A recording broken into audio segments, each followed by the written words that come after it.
on a regular basis. So this is his introduction to us as a full artist. And I think that's what makes that introduction to those 7 songs so strong because, you know, I remember my first listening to it, I was like, oh, this dude really is. Man. Because you heard the stories about him almost begging, you know, Rockefeller to like, yo, you need to sign me. And he was still giving him crazy beats, but he wanted to be signed as an artist, not as a producer. And I'm like, is this big gay? Why is he pushing for this? Right. And after hearing that, and then I'm listening to when College Dropout dropped, and I'm listening, I said, oh, I get it. Like, he really is like, you know, he really is because he was clever with his rhymes. They were thought-provoking. They made you think and laugh and cry at the same time. Yeah. He was a full-fledged artist. Full-fledged artist. Because if we don't have Kanye doing that, there is no Donald Glover right now. Yeah. You know, to show you what a true artist can look like. We probably don't have a Kendrick Lamar. Cudi. Yeah. We don't have these cats. Travis Scott. Right. Yeah. That are doing things on both ends of it and looking at themselves as full artists and tapping into all their levels of creativity from sound to word to visuals.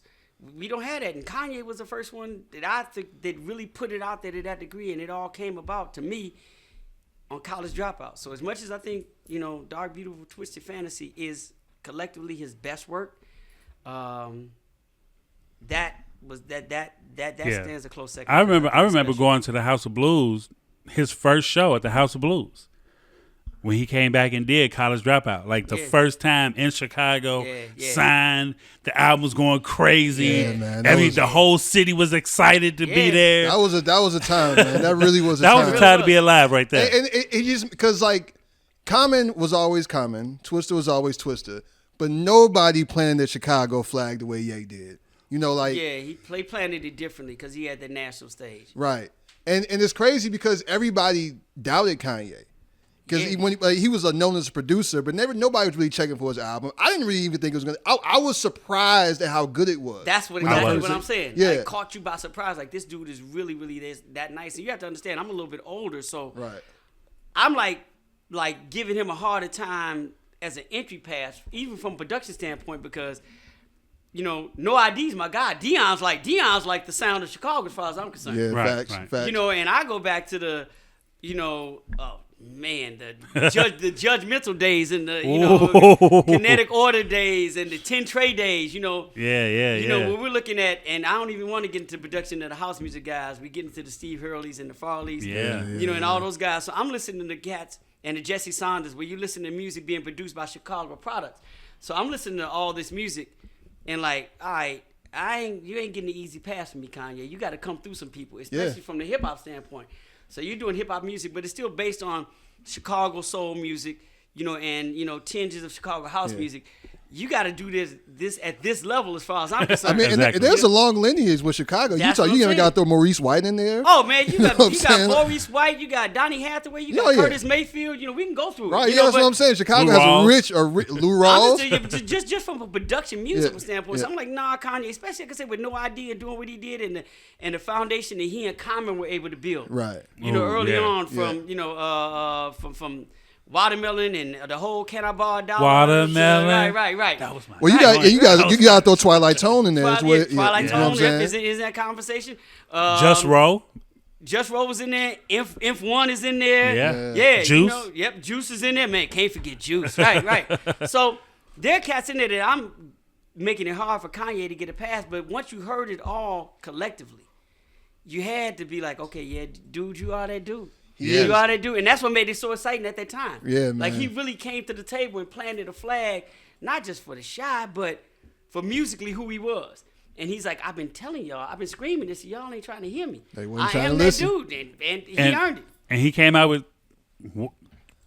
the next 4 or 5 albums. It was insane. It was a growth spirit. So Graduation and right. I agree with you. I always said My Beautiful Dark Twisted. Wait. Before we go to we haven't even introduced. We haven't introduced. We just going on. We ain't even This told you is who the this man conversation. is. I mean, the man really needs no introduction for real. But in case you don't know, Because in case you don't know, this third voice that you are hearing is a man.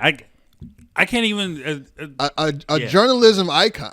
Yes, I mean, like, I'm talking about when you talk about like the culture and putting the culture forward, like the way like we look at sports reporting now, Yeah. You know, and the way athletes are allowed to be themselves and allowed to, and like bringing more of the hip hop culture, bringing more of our culture into sports media. I mean, you really have one of the pioneers, if not the pioneer, appreciate it. Thank you. of that right here. Ladies and gentlemen, we're talking about Scoop motherfucking Jackson. Motherfucking is not his middle name. Yes, it is. No, I was going to say Larnell literally said my full name. That has been my full name for years. No, that's my full name. Thanks for dropping my middle name. All right, well, shit, fucking Scoop motherfucking Jackson. That's it. No, that's it. That's official. Hey, man, we are in here talking about sports, music, everything like that. Yeah, man. So we have to start off with, we have to finish that Kanye situation. I asked you a question before. What was your favorite Common album? I want to say Resurrection. And that's a personal choice. And I say Resurrection because that's when Common and I connected personally. He had done Can I Borrow a Dollar? And I knew him then. And I thought Can I Borrow a Dollar was like dope because it was so Chicago, it was so new and all this, that, and the other. And his second album came out, Resurrection did drop. And the Source magazine gave him 2.5 stars for that album. They gave him the Source only gave. Wow. The Source gave him 2.5 stars for Can I Borrow a Dollar? And he came to me as a journalist, and I wasn't even writing for the Source, but I'm here. You know, he knows that. I forgot what we doing XXL. I forgot what we were doing, but we were definitely doing Slam, and I was still doing my thing. And he basically, look, man, I need you to do me a solid. I need you to see if you can like get a story on me in the Source magazine to save this album because it's 2.5 stars. Ain't gonna be it. And I need something in it. It's not like they're gonna do another review on the album.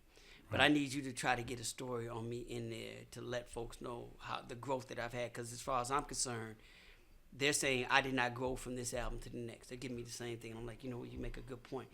So we connected. I ended up doing a story on him in there. And basically, to this day, you know, he'll be like, yeah, no, that helped save my career. Because if somebody hadn't spoken up and done something on me and had the hip-hop audience collectively across the country see me as a full artist, see where I had grown as an artist, no telling what I would have been able to do then. And even with the record labels, I think he was on Relativity at the time. He was. There's no guarantee they would have done a third album. This album didn't move anything. Right. So all this came into play. So I'm always going to say Resurrection, you know, and because my favorite Common song, Watermelon's on that album as well also.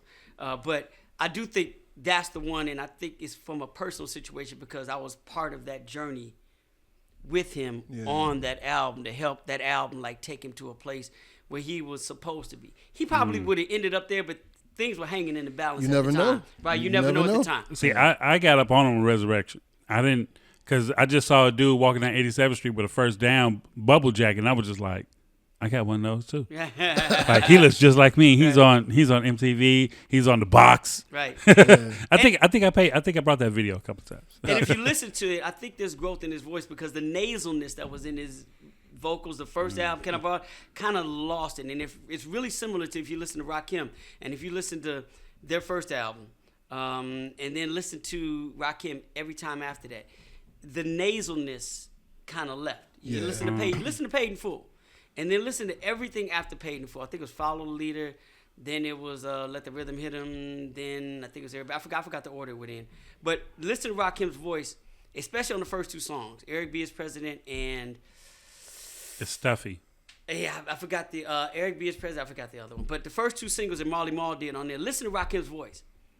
It sounds very, very nasally. And then listen to him after that first album. The same thing with Common. You listen to Can I Borrow a Dollar? Right. And then listen to Resurrection, everything he's done after that.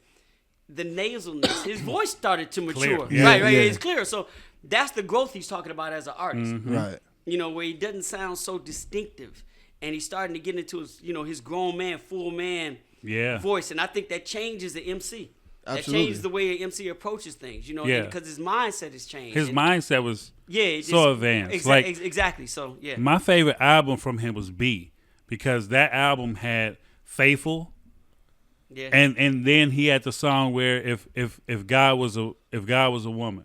Yeah. Would you cheat on her? Like that whole you talking song? About Faithful to the End? Oh my God. Mine was like Water for Chocolate. Mine was like Water for Chocolate. Yes, that's my number 2. Because for me, not only do you have Common at his apex, in my opinion, but you also had Dilla. You know what I'm saying? You had the whole Soul Aquarians vibe on there. Yeah. You had D'Angelo all over that album. I was listening to the album going to Tony Sports going to work. And you know it's so crazy because you can't find, because the original version of Ghetto Heaven with D'Angelo, remember they came out with the video with Macy Gray. I hated it. Hated that. Hated it, but you can only find the version with Macy Gray on it. You know what I'm saying? Like so like between that, but my favorite song, Resurrection was my shit too. My favorite song in Resurrection was This Is Me. That's my second favorite song. Yep. That is one of the greatest songs ever. I used to play that. I in my Walkman. I think it's great. Yeah, I think it's a better song than Watermelon, but Watermelon is my favorite. I got you. Yeah, but This Is Me is one of the greatest hip hop songs ever. I used to listen to that song on repeat for hours, bro. And he was opening up. He was letting the world know who he was as an individual. His rocks. That's where his mind was. His mind was like, I don't see how the Source magazine can't see how I've grown as an artist. The songs on this album are so much better than on our first album. Right. And so much. He was so mad that they didn't see that. So That's crazy. Yeah. So let's talk about that though. So this was the period of time when you were freelancing, right? I think at the time I was sort of freelancing. I know we had started Slam. Okay. But I have to go back and remember, had we started XXL? I don't think we had started XXL yet. I don't think we had started XXL yet. I could be wrong. I don't think we started XXL yet. But I do know that, and this is how much love I do have for Rashid, is that at the time that this happened, it was at the exact same time that the writers of the Source magazine were striking. I do remember that. They had a revolt inside of Source magazine where the writers had gone on strike and were fighting against Dave Mays, who was the publisher at the time, because I can't remember the exact incident. The publisher, I think it was Benzino and Dave Mays, I may get the story wrong, apologize if I do, had forced a music review in the magazine that the writers didn't approve of to some degree. The editor-in-chief at the time didn't approve of. Okay. And that started a split, a divide between the publishing side, the editor side, and the writing side. And all writers under the auspice of quote-unquote hip-hop writers, hip-hop journalists, were kind of like collectively getting together with the writers and like all kind of like boycotting Source magazine. Right. So it's like nobody fuck with the Source. Nobody fuck with the Source. All writers are like, no, ain't nobody fuck with you. And any writer that came to them were considered scab writers. So it's like they had created a mythical picket line that no writers in the game, especially black writers, nobody's messing with the Source. And I was one of those writers. Hey, man, if that's what y'all doing, I'm with you. You know, I'm riding with you. Right. But then Common steps to me like, yo, I need this solid. I can't turn my back on my boy. This is his career we're talking about.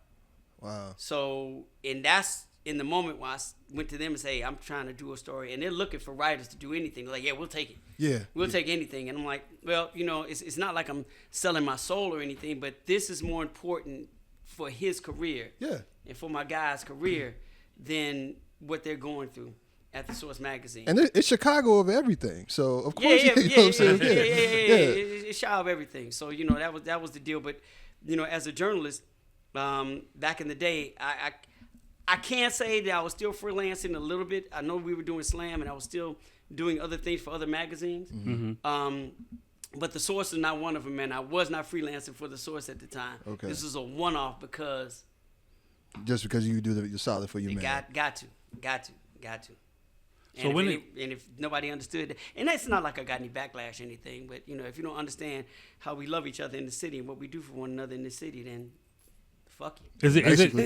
Was it true that one part that the writer was mad because Benzino wanted to make his album number 4 mics? I think that's what it was. I think that's what it was. I can't remember the exact story. I have to go back and... You give me 4 mics or you fired. I think that was the album that it was. I can't remember the exact story because it's so long ago. Because what group was he? Was it the Almighty RSO? That's what it was. Yeah, that's exactly what it was. Yeah, Almighty RSO. Yeah. I don't even know one Benzino song You remember the Almighty RSL has some I remember the joints. group, but I cannot recite anything from it. Am I correct? He was managing the group? No, he was in it. He was in it? He might have been both. He was in it. I know he was in all the videos. He might have been doing the puffy thing. I don't know. Right. I can't remember. Yeah, but it was that situation. How was it working with the Source? Did you ever work with Elliott Wilson or? I worked with Elliott Wilson when we brought him over to XXL because Elliott replaced me as editor-in-chief at XXL. Okay. Yeah. So I worked with Elliott. Know Elliott. We just saw each other last year. Elliott's my guy. So you mentioned that you were at the start. You were at the inception of XXL. Yeah, I was one of the guys who started. I was conceptually one of the founding editors at XXL, even though I wasn't the original editor-in-chief of the magazine, because when the story is this, in Slam, we did a magazine cover, the gatefold cover of all the rookies with Allen Iverson, Stephon Marbury, Marcus Camby, Ray Allen, Steve Nash, Antoine Walker. That was a hell of a class. Right, class, right? And we did a cover. We're in Orlando, in '96, shooting this cover with all the rookies. That's a story, a whole nother story, but I don't want to get into that. But while we're there, shooting this cover for Slam and doing this gatefold, here they come, here we come. What I forgot what it was, Ready or Not. There's a Ready or Not because we took the Fugees. Okay. Ready or Not, here we come. We took that title and gatefolded that. While we're there in Orlando, Tony Gervino, who was editor-in-chief of Slam, Don Morris, who's creative director of Slam at the time, and myself, I was editor-at-large at Slam. We're sitting at the bar in Orlando trying to map out how we're going to do this shoot for this Slam cover. So we're literally at the bar on bar napkins drawing this out because we only had a certain amount of time to make this thing happen. Right. So remember, we need this player here. We need this player here. We need this player. We're looking at height and everything. We're just really literally drawing out the magazine. So while we're doing this, we're just having a cocktail, talking, and Don is like, we got to do something besides Slam. And Don is a creative director. I think we were 4 years into Slam, maybe 3 or 4 years into Slam at the time. And Don is like, because he's not a basketball, he's not a sports guy, and we're doing this magazine. He's like, I need something else. I need another outlet. Okay. And we start tossing around. Tony and I, we need to do a men's magazine. Because at the time, John Kennedy Jr. had started George magazine, and it was Maxim had just started coming out, and they were doing all these other men magazines. They were doing all these magazines for these white guys. Right. You know, and then there was GQ and all this and the other. We said we need a black male men magazine. And Don was like, it has to be hip hop rooted. We're like, cool. And so we're sitting there thinking the names of a magazine that we could do. And like, well, Players is gone. Because that was there's a best name for it, but Players had already done back in the day. Right. And Tony came up with the name Cojones. Cojones? Yeah, Cojones. And I said, Tony, you know what? That's the dopest name ever. But black folks are going to look at that and call it Co-Jones. Like, it ain't gonna work. It ain't gonna work. Hey, wait, he's called what now? Right. So, great idea, not for this. Right. So we never came up with a name there at that table. And after we leave and this and that, they go back to New York, I come back to Chicago. Don is literally coming up with like concepts, and he's really like, all right, we're gonna do this magazine, because we conceptually built out the magazine. We just did not have a name. Okay. We knew what we wanted to do. We wanted it to be. We wanted to be a male's magazine. We wanted to be the opposite of George. I said Leroy, because do you know any white people named Leroy? Nope. No. But Another one. John Kennedy Not Jr. one had person. George. I'm like, we had a black version of George called Leroy. So, and they looked at me like, I'm like, all right, whatever. So that wasn't it. But like probably about a week or two later, Don hit us like, I got it. He was out at a store, like a clothing store or something, and he saw he wasn't even thinking, but a tag hit him. A XXL tag, and the XXL tag hit him. Right. We're back in office. He's a creative director. He's a graphic artist. He thought this and put it in a red box because he said red stands out, and just small. No other every other magazine. If we look at it, the title is stretched out across the font is stretched out. Right. This is we know the block. Nobody. He looked at all the magazines. Nobody's doing block. Everybody stretches. There was something different about it. What it stands for. What it stands for. And he's like, yo, this is it. And he hit us like emails, like phone call, like, this is it, XXL. And I was in Chicago, and he and Tony walked into the president's office at Harris Publications, Stanley Harris, and said, we have a concept for a new magazine. We laid out, we want a male magazine, hip-hop based, want to call it XXL. Came up with a frame. I think Russ may have come up with a hang tag called hip-hop on a higher level. Oh, yeah, higher level, yeah. And Stanley Harris basically said, he said, look, you all have made me so much money with Slam. I'll bankroll whatever y'all want to do. And that's how XXL started. And then at the time, Tony was the editor-in-chief of Slam. And Dennis said, okay, Scoop, because I told Dennis, I said, look, if we start our own magazine, because I was doing a little work, side work for Vibe. At the time, I was helping Dave Cummings starting the Source Sports magazine. I remember Source Sports. Okay, well, I was helping Dave on the side, helping him do that. And I had my own magazine here in Chicago called The Agenda. Right. And I said, Dennis, I'll shut all of this other stuff down if you get this magazine off the ground. And he said, okay, I'll do it. He said, but you got to run it. So he offered me the editor-in-chief situation to run XXL because I was part of the conceptual. We came up with the concept, a part of the team. And I said, well, that's great, but I'm not moving to New York. That's basically what it was. I said, you don't, and at the because it's not just me moving. And Lionel knows this. I got a family. Right. And there's not. I know how the company runs. I've been there for a couple of years. Y'all don't have enough money to pay me to move from Chicago to move to New York with my entire family. Right. Because now my wife got to find a job, and until she finds a job, you got to subsidize that payment. Right. Education for my kids. We got great public school systems here. I know the land of public school system here, so I know where my kids are going to go. Right. I don't know that in New York. I'm not going to send my kid to PS whatever if I don't know the landscape. So now we're talking private school for my kids. Y'all ain't going to pay for that. Right. So my thing was like, look, I'll play another role in the magazine. I could be executive editor, something like that. But we have to find somebody that's going to be in New York to do this. Right. Because I can't do this because I'm not moving to New York. Right. I'm not gonna do that to my family. That's unfair to kids. Yeah. That's unfair to raise kids in a place that you don't even know about. How old was your kids at that time? At the time, Lionel, you know my kids. They were like 4 and 6, maybe. Yeah, they were babies. I've been doing Scoop for so long. Since he coming in Tony Sports, giving us, and I was so mad because he used to come in Tony Sports with like the sample size from Nike. And no, it was Adidas back then. It was Adidas. Yeah, Adidas. Yeah, it was Adidas. But for any shoe, they only do a sample size, and they'll probably do like one just to test the market to see how it do and the feedback. He used to always come in there with some sneaks I ain't never see. He like, oh yeah, these ain't never coming out. Yeah, but they were. I come in and flex with he and Lavelle and show Tony I had some stuff y'all are never getting this in the store. And I would do that around NBA players. That's kind of that became part of my rep. And Adidas kept me lined up with stuff that was not coming out because I was sample size. Okay. So I would go to games and whatever when I was doing story, and I would always come with like just heat that would never be seen in, specifically with Kobe. Right. Like we had a thing going back and forth, and he was Adidas guy, so I would always mess with him.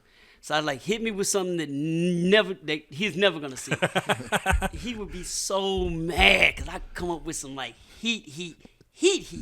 So you mentioned that slam, it's that 96. Yeah. So Kobe was a part of that. Yeah, right? Kobe was a part of that. So and that's kind of where you guys, because you guys had a good relationship, right? That's what we bonded because I knew Allen.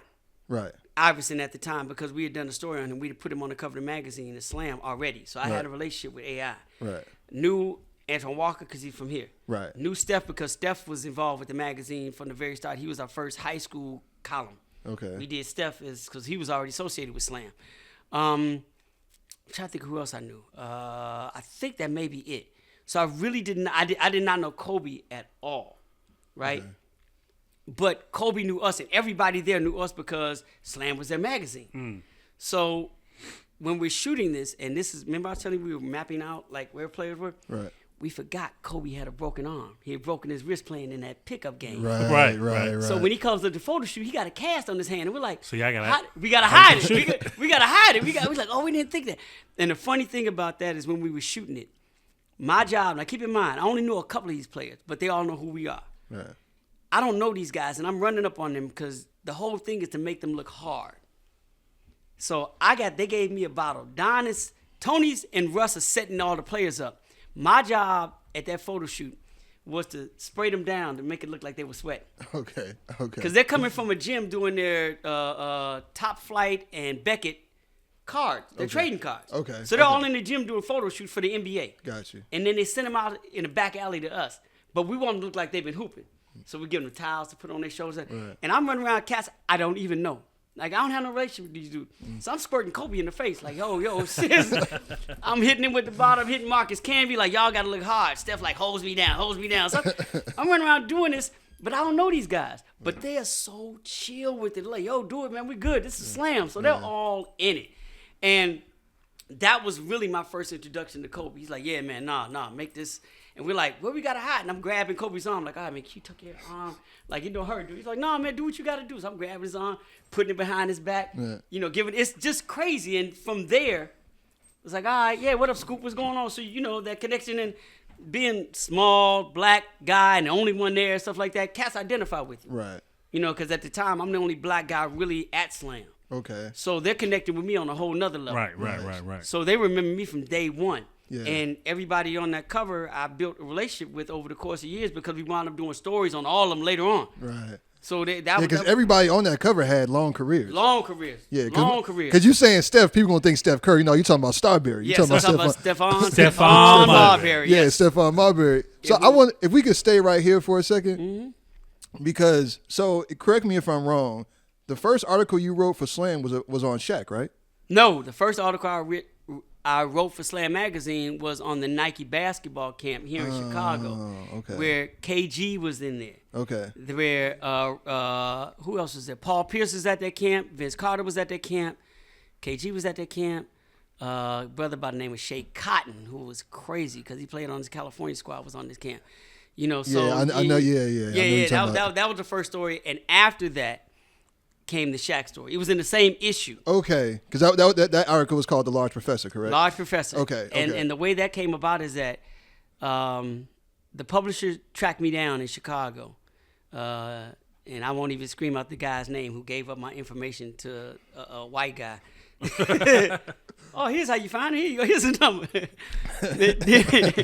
Dennis even tracked me down. It's like, hey, man, I started this magazine, Slam. I said, I know all about it. Because Slam and Vibe actually started at the exact same time. Okay, I didn't know that. And I sent like a package of my freelance work to them. Right. I said, I know all about the magazine. And I sent you a package. He said, it's probably in my office somewhere. And I never ran across it. But, I've been reading your writing. I see you freelancing. I see your work all the time. I love your magazine that you're doing. He's like, but all I want to know is, do you write about sports? Do you like basketball? Do you know anything? My immediate answer to him was, man, I'm from the shot. Basketball is what seriously, that was my answer.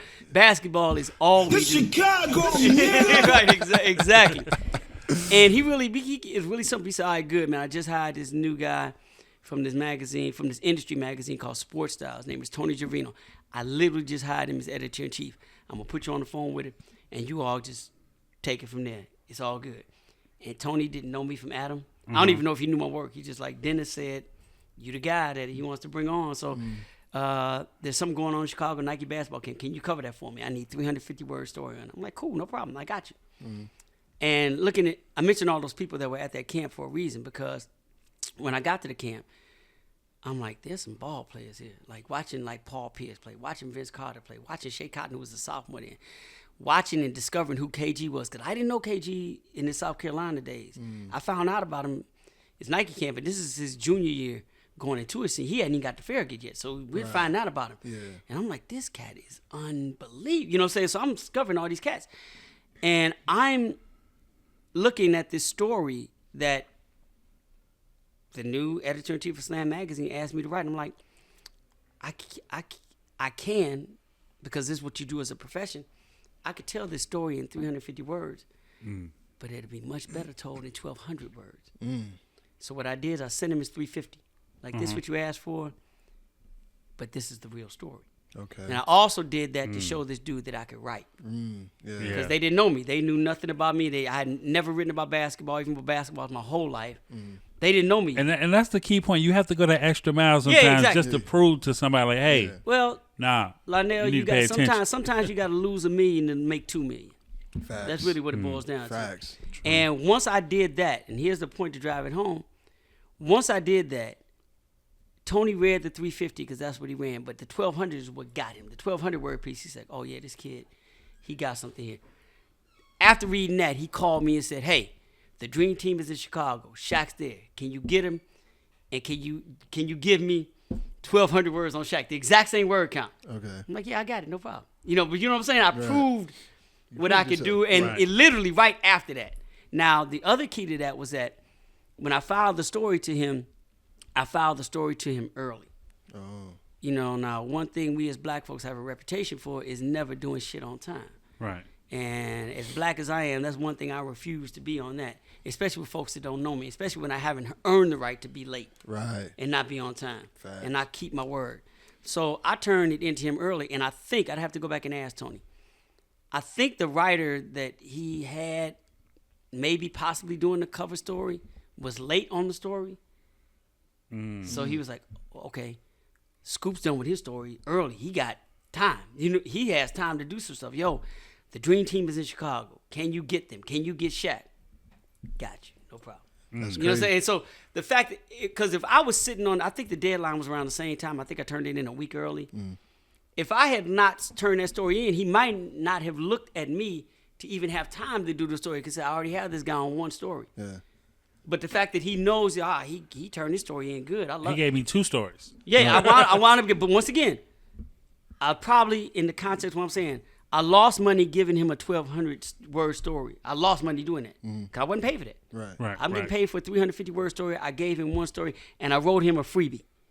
But because of that freebie, That's I really made, put you on. and here's the thing, all the money I've made after that and having an 11-year career with Slam Magazine is based on that one move. That's crazy. So I was asking you that because you're in kind of a unique position. So first off, we're coming up on the anniversary of the great Kobe Bryant's passing, him and Gigi and that whole family. Yes. All the families that are part of that horrific crash.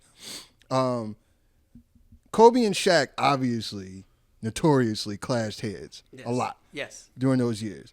So I know you have Ego and arrogance. right, but they were able to patch it up eventually. Yes. So you kind of being a fly on the wall for that. Do you have any sort of perspective or anything about how they were eventually able to come to that, or you think just kind of like growth and maturity is meant? Growth and maturity came about, and I think they really looked at how special they were to one another at the time that they were doing it, and those things had been removed from them.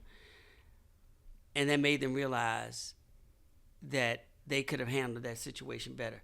I think as you go on as a professional athlete, let's take it from both sides.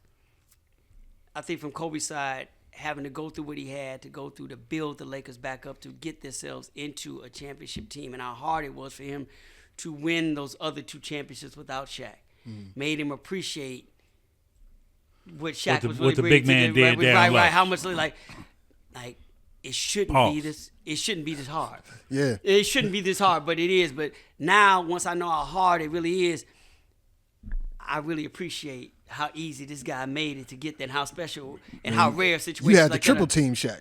You know what I'm saying? Right, exactly. But in Kobe's mind, we could have been doing this more and more if you had taken it more seriously. Now, Shaq, on the other end, even though he had played with Penny Hardaway, even though he played with Dwayne Wade, and Shaq was very smart in making sure that whoever the second best player in the NBA was at that time, he was going to play with him. Shaq aligned himself.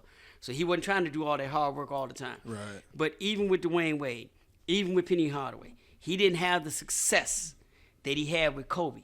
And this is no disrespect to Penny and no disrespect to Dwayne Wade, but neither one of them are Kobe Bryant. Absolutely and not. I don't think Shaq realized that while he was playing with Kobe. He knew, all the Lakers knew, everybody knew how great Kobe was, but once you leave him, and even though you're playing with greatness in other places, Shaq didn't realize how great that dude really, really was. Like, Shaq was like, I'm Shaq, I'm Batman, he's Robin. I'm Shaq, I'm the Lone Ranger, he's Tonto. Right, I'm not right. Tonto, but was Kato. always- He's Kato. he was always downplaying. He's Kato. He's always downplaying. Like, I'm the dude, and this is it. But if you really know the story, like I said, of the Green Hornet, like, you the Green Hornet, but Kato was that motherfucker. Kato was a dude that was whooping ass. Right. Kato was that dude. And Shaq never looked at it like that. But I think once he left Kobe, he realized that, damn, this dude actually is greater than me.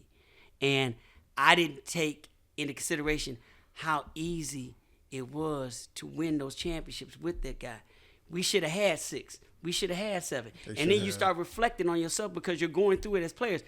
And it happens with anything. I mean, let's put it in the context of marriage. Now, everybody hears the stat of 50% of marriages end up in divorce. Right.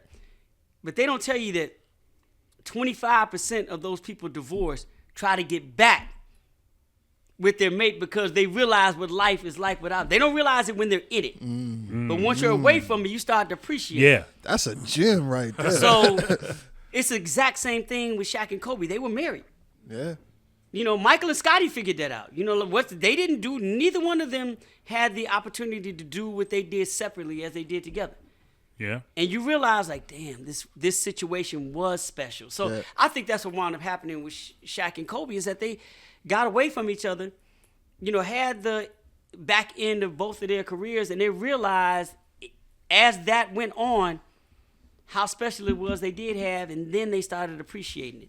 And once they stopped playing, and once they stopped competing against one another, even as players that didn't play on the same team, they were really able to let a lot of things go. You know, because not only are you mature, and I think people don't understand there's a difference between being mature and being grown. Mm-hmm. Absolutely. Yeah, once you get out of the league and you really start focusing on life beyond being the greatest player ever, beyond trying to win championships, beyond trying to build on that legacy, and you really get to focus on the other things in life that have been around you that you've been ignoring all this time, focus starts to come in.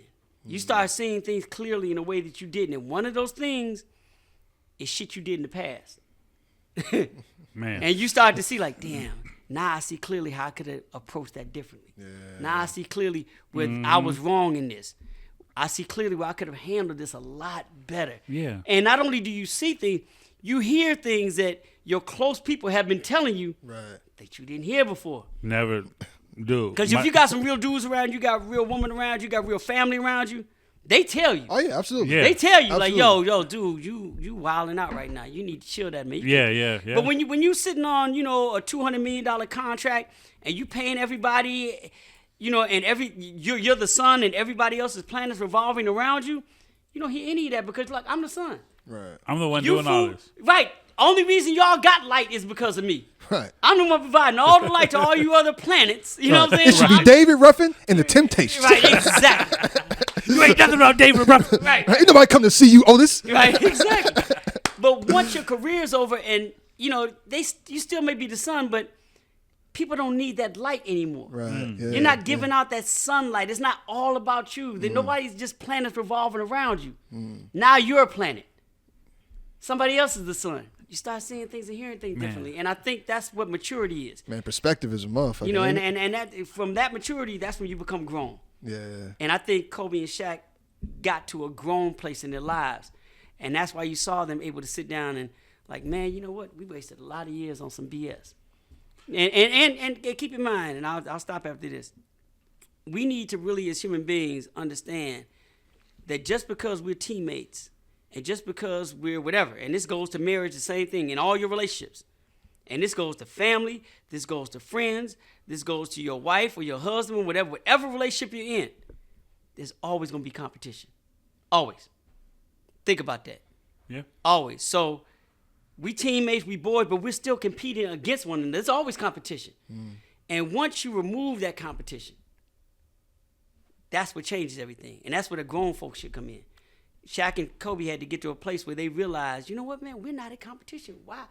I get why we're in competition with each other. We want the legacy. We want the space. We want to get credit for this. We're competing against other folks, but we're still fighting within. Teammates, they play one-on-one. They're still fighting for playing time. Right. They're fighting for money. They're fighting for marketing and advertising. Yeah. You know, they're fighting for notoriety. Teammates are still fighting and competing against each other for a lot of things. Yeah. Yeah. But once you're not doing that anymore, man, and you can grow out of that, and that's when that grown stuff happens, you're like, yo, man, what was that all about? Hey, like Chris Rock said, was hers is yours, was yours is hers. That's it. That's it. Right. That's it. Y'all play in the band, you better play tambourine. Right. Exactly. Yeah. But everybody's in competition. All relationships have competition. All relationships. We need to be honest about that. So when we talk about people like Shaq and Kobe, we have to understand at the core of what they were as teammates was that competition. Now they let that competition between them tear them apart. Right. You know, I hope Isaiah Thomas and Michael Jordan ever like get their little beef. So it's funny. Since Magic Johnson jumped in, you know what I mean? It's funny that you mentioned. That's not gonna happen. It's funny that you mentioned Isaiah Thomas, man, because I want to ask you about Zeke, right? So you talked. I remember you did an interview with Flight School, right? Okay. A few years ago. Yeah. And you told a story about Kobe, about how he went to Philadelphia for the All-Star game and they was booing him. Right. Yep. Right. And Philadelphia is Kobe's home for real. Right. And it really hurt him. Yeah. But people he didn't understand it. Yeah. People forget that Zeke is from Chicago. Yeah. You know, I don't know what people you've been talking to. I mean, in general. Like, no, but you never. So when you talk about basketball and when you talk about Chicago, Isaiah Thomas is definitely not one of the first people that comes to mind. No, I get it. But here's the thing: Kobe had the luxury of, not having. Like Kobe didn't play for the Knicks. Right. If Kobe played for the Knicks, who have a direct beef with Philly at all times, right, in life, not just in sports, in life, right, people may have forgotten that he was from Philly.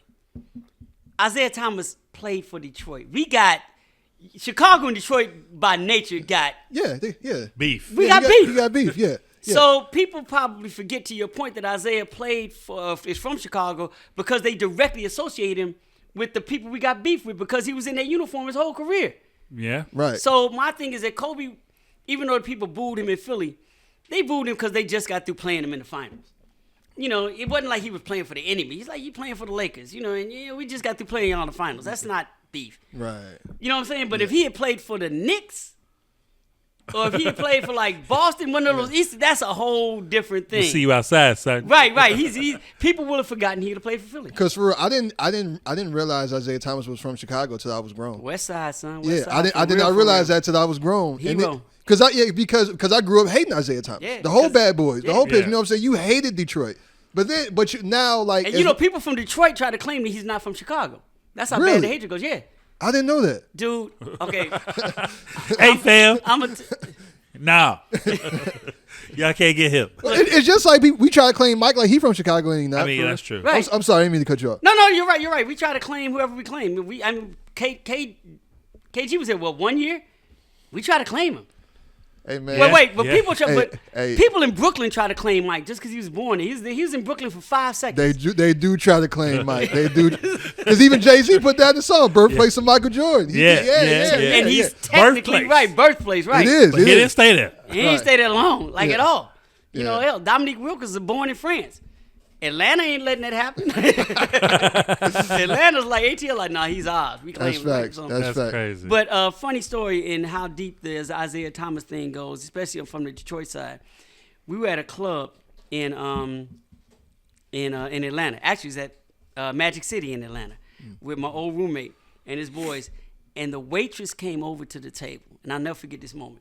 Because I'm with my boy, because my roommate in college was from Atlanta. So we at Magic City. And the waitress comes up. And if you ever been to Magic City, you know the waitresses are just as bad as the girls on stage at Magic City. So she walks over to our table, and she looks at me, and she says, I just had a dream about you last night. Oh. Shirt coming off. I'm about to drop it right now. And I'm looking at my boys and like, oh, no, this is... And like, only this nigga can something like this happen to, right? And she's like, no, sir, for real. She said, I was reading a story you wrote in Slam magazine, you know, as I was going to see, because I'm a basketball fan. I love this, that, and the other. And I'm from Detroit. And, you know, and I was reading, I think it was a story on the Lakers. Speaking of Shaq and Kobe. And she was like, I'm a big fan, you know, and I'm from Detroit. So, you know, and you from Chicago. So, you know, I literally went to sleep thinking about you because I read this story. And it wasn't like she was saying she was going to meet me. She was just thinking about the story that I written. So it was very honest, very nice, this and the other. But she mentioned that she's from Detroit. She said, yeah, and you from Chicago. So, you know, we don't really mess around with y'all too much. So I just I saw you, like I had to come here and tell you I had a dream about you, you know, but being from Detroit, you know, I can't really mess with you that much. So what y'all want to drink, you know, but you still paying us. So she was really funny. And I'm like, wait a minute, how you going to hate on me when the only reason y'all got championships is from Chicago? It's because of Isaiah. Right, and that's what she's like, what are you talking about? I said, Isaiah Thomas is from Chicago. She said, no, he ain't. I said, yes, he is. I said, the only reason y'all got all that is because of Chicago. And don't let me throw Mark Aguirre in there, too. Mark Aguirre is from Chicago. Went to DePaul. No, but first went to Westinghouse. First he went to Westinghouse, right, so I'm like, and I'm checking her like, look, you can talk all the Detroit, whatever you want to. Right. Chicago got you them championships. Now y'all beat the Bulls, but it's because of Chicago y'all got the reason. I respect that, and we want free drinks.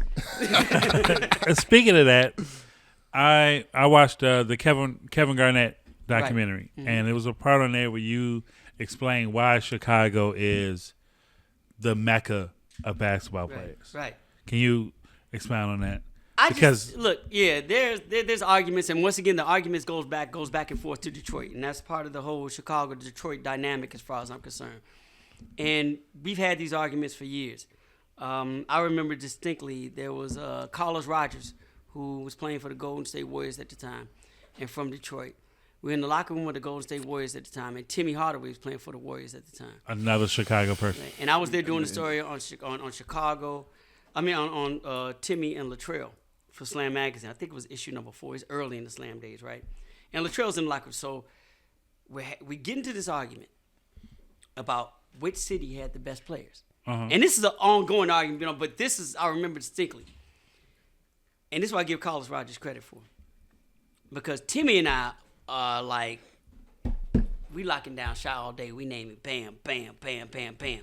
You know, Magic Johnson, we got Isaiah. You know, so. We got Teddy Grubbs. So. Terry Cummins. You know, we got Spencer Haywood. We got Mark Aguirre. You know what I'm saying? We're going back and forth. And the one player that tipped the scale for Detroit that Chicago had no answer for was George Gervin. Iceman. Right. And Carlos Rogers said, man, we got Iceman. We got George Gervin.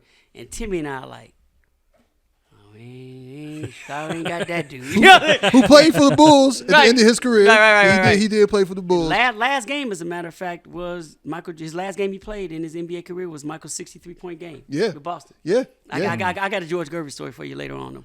But so he was always the difference maker. George Gervin was always the one in that argument, historically, that tipped the scales.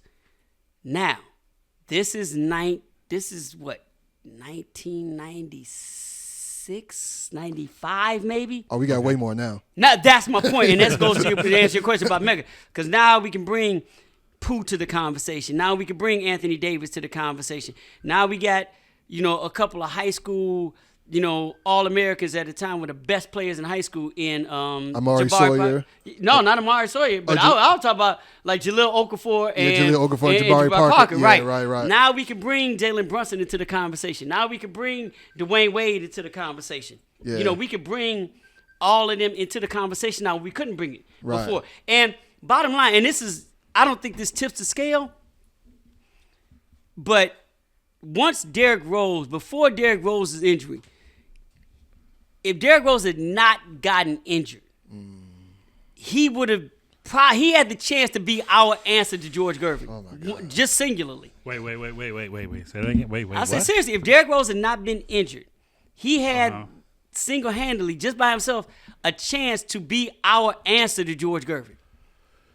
I agree. Just his career. I agree. He had a chance. Now, you add that, and then you put the Anthony Davis on top of that. Then you put the Dwayne Wade on top of that. Then you put the Jalen Brunson on top of that. Then you put the Tony Allen on top of that. Then you put the Patrick Beverly on top of that. You know what I'm saying? We can go down the line of who we can put it. Fred VanVleet, you can put. We can put Fred on top of that if you want to claim him. We could put the Candace Parker on top of that. We could put some ball players on top of that. Yeah. We could put some ball, and Detroit can't answer that. Now, all of those players, no disrespect to Iceman, because he's one of the greatest ever, but that kind of weighs heavy on Chicago. Yeah. So to me, it's only been two places that can really argue this depth. Now, New York has their own thing, which is great. But Chicago, nobody, I think, from a basketball perspective, can come with that type of weight and that range and that space over the course of history. Because we could start with George Mikan. Okay. You get what I'm saying? Yeah. Mike Krzyzewski. Yeah. Polish kid from Chicago. Cazzie Russell. Yeah. The list goes on and on. We could talk about, we could go the Paxton Lumpkins. We could just keep going on and on. The cats who Ben Wilson.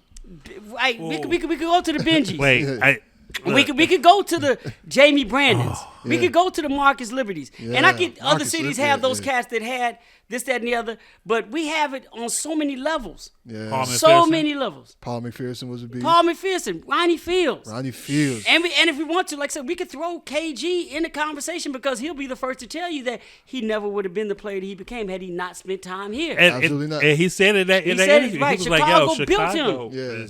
Chicago built him. Hey, and I don't want to cut you off, but I want you to understand that when we're talking about this, we're talking about players that do all type of different things, not one just type of player. Facts. The one thing we used to not have was height.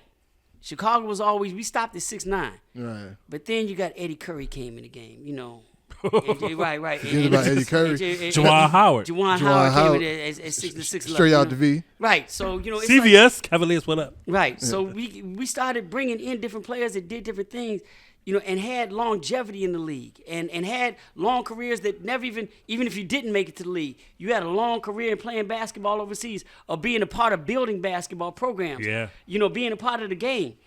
So it's I don't know too many cities that have done it for that length of time. Yeah. And brought so many different styles and players with so much weight to the table.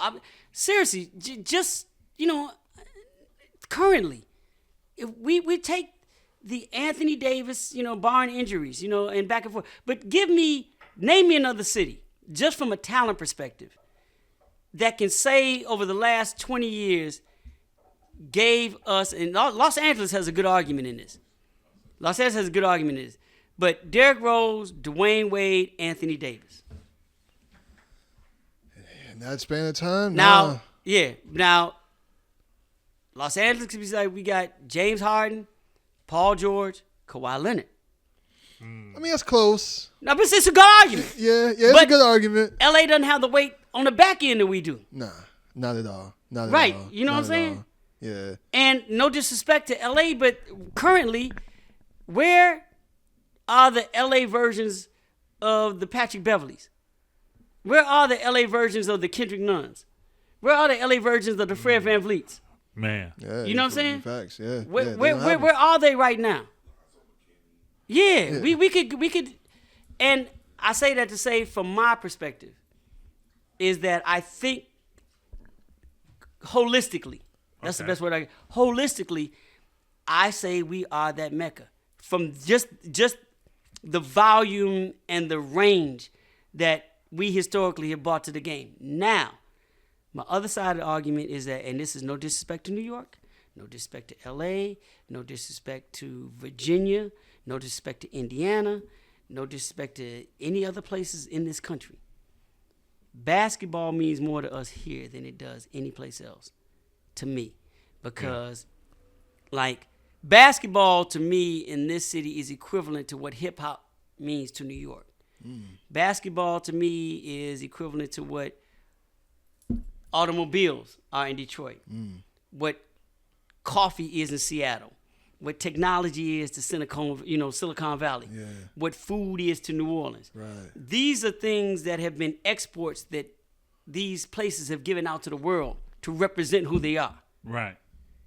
Our export to the world is basketball. I never really thought about it in that context, but you're absolutely right. Because on our worst day, cats that do not hoop in Chicago still play basketball. Yeah. And you all know that. I'm one of them. We're handed a ball the minute we're born and it becomes a part of our life. It is. People, I don't consider myself a hooper, but I hoop.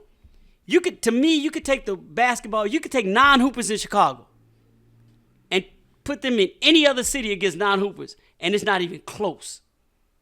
It's not even because our non-hoopers still hoop. Yeah, right. Facts. You roll around the city of Chicago, and you can see, I say it all the time, you can see the worst basketball of any place in the country. That's because everybody plays. Basketball is not our right to get out of our situation. We don't use the game to take our families out of our situation. We don't use it as an economic, escape. Right. We don't look at it as a poverty refuge. We don't look at it as this is going to be the thing that shapes our generational wealth and generational well-being for the generation. That's not basketball to us, but other cities like, yeah, this is my ticket out. This is my this. Right. This is the basketball is going to be the means to my ends, doing this, that, and the other. That's not us. We just hoop just to hoop. It's not about basketball having it. There's no end game with basketball with us, and I can't say that about any other place in the world. It's the same way with soccer in Brazil. They just play. Yeah, that's what they do. And basketball to me is equivalent to soccer in Brazil.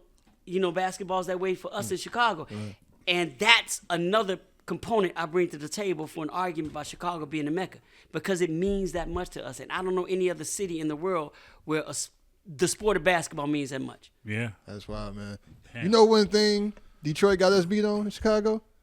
Selling crack. Shout out to Big Meech. BMF, what up? Wow. Oh, man. Let me, I'm going to ask you a quick question. You was around in the Ben Wilson days. Kind of. I was around, but when Ben was doing his thing, I was away at school. I was at Xavier. I was in undergrad. Okay. But all my people, and when you're connected to the game, you really don't leave. Right. So I was still keeping up with who was hooping here and this, that, and the others with high schools, and I would come in and, you know. Did you ever get a chance to see him play? Never got a chance to see him play. Heard all the stories. Never got a chance to actually see him watch him play. Man. But I heard. Yeah, because all of my guys who were younger than me, all they would do were talking about healing stories, not just the Simeon stories, and not just the camp stories. Because I heard all the camp stories big time. Because my uncle Forrest Harris was running the basketball camps, so you heard what he was doing during the summers. But it was the Cole Park stories that I heard all the time. Yeah. Shout out to Chatham. Right, that's where me and Real from. Yeah, right? That's where I grew up in Cole Park. Okay, right. Those were the Benji stories I kept hearing. Like this young kid was killing. We was always at Cole Park. We was, matter of fact, one of our guys that we grew up with, Chris Benford, was everything at Cole Park. And he used to always talk, man, them NBA dudes, I done dunked on them, crossed them over. I'm like, but nobody knows this. No, the people at Cole Park knew. The people at Cole Park knew. We do. No, Chris Benford definitely a Cole Park legend. Don't get it twisted, though. Yeah. He was definitely. The reason why I asked that question, because I thought you was probably here,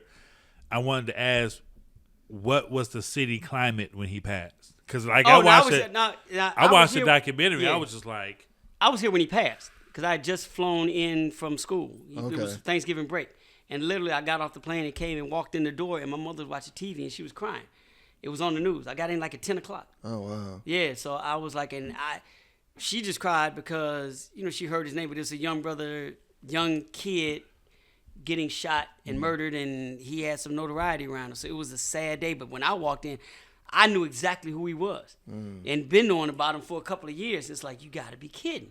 So I was literally here when he passed away. Man, yeah, because I watched the documentary. I was just like, damn, the city was, and I haven't met anybody that my sister went to high school with him. Right, I knew people that were really close to him. So yeah, I was still cool with people that were close to him. So yeah, and my sister, even when I asked her that question, like, how was the next day in school, and she can't even tell me the next day of school without even tearing up. Man. Like my sister was like I think she was a junior at that time. Right. At Simeon High School. So she was like, it was just the whole city. Here's what's interesting, though. I think, and my numbers maybe also, apologize if they are, but this is the death of one young black man in the city of Chicago that was, at the time, the number one basketball player in the country, something that we had never had in the city before. We had never had the number one player in the country before. So he did have notoriety. He did have a spot where people outside of high school basketball in Chicago knew who he was. Mm-hmm.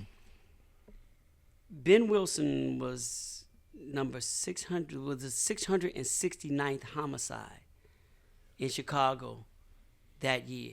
At that time, that year it ended up having 770 homicide.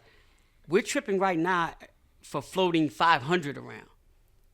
You know, we act like this going on now is new.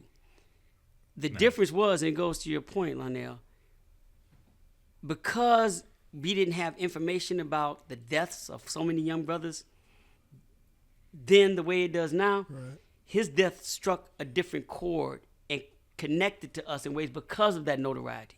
So it felt like his one death was the death of many.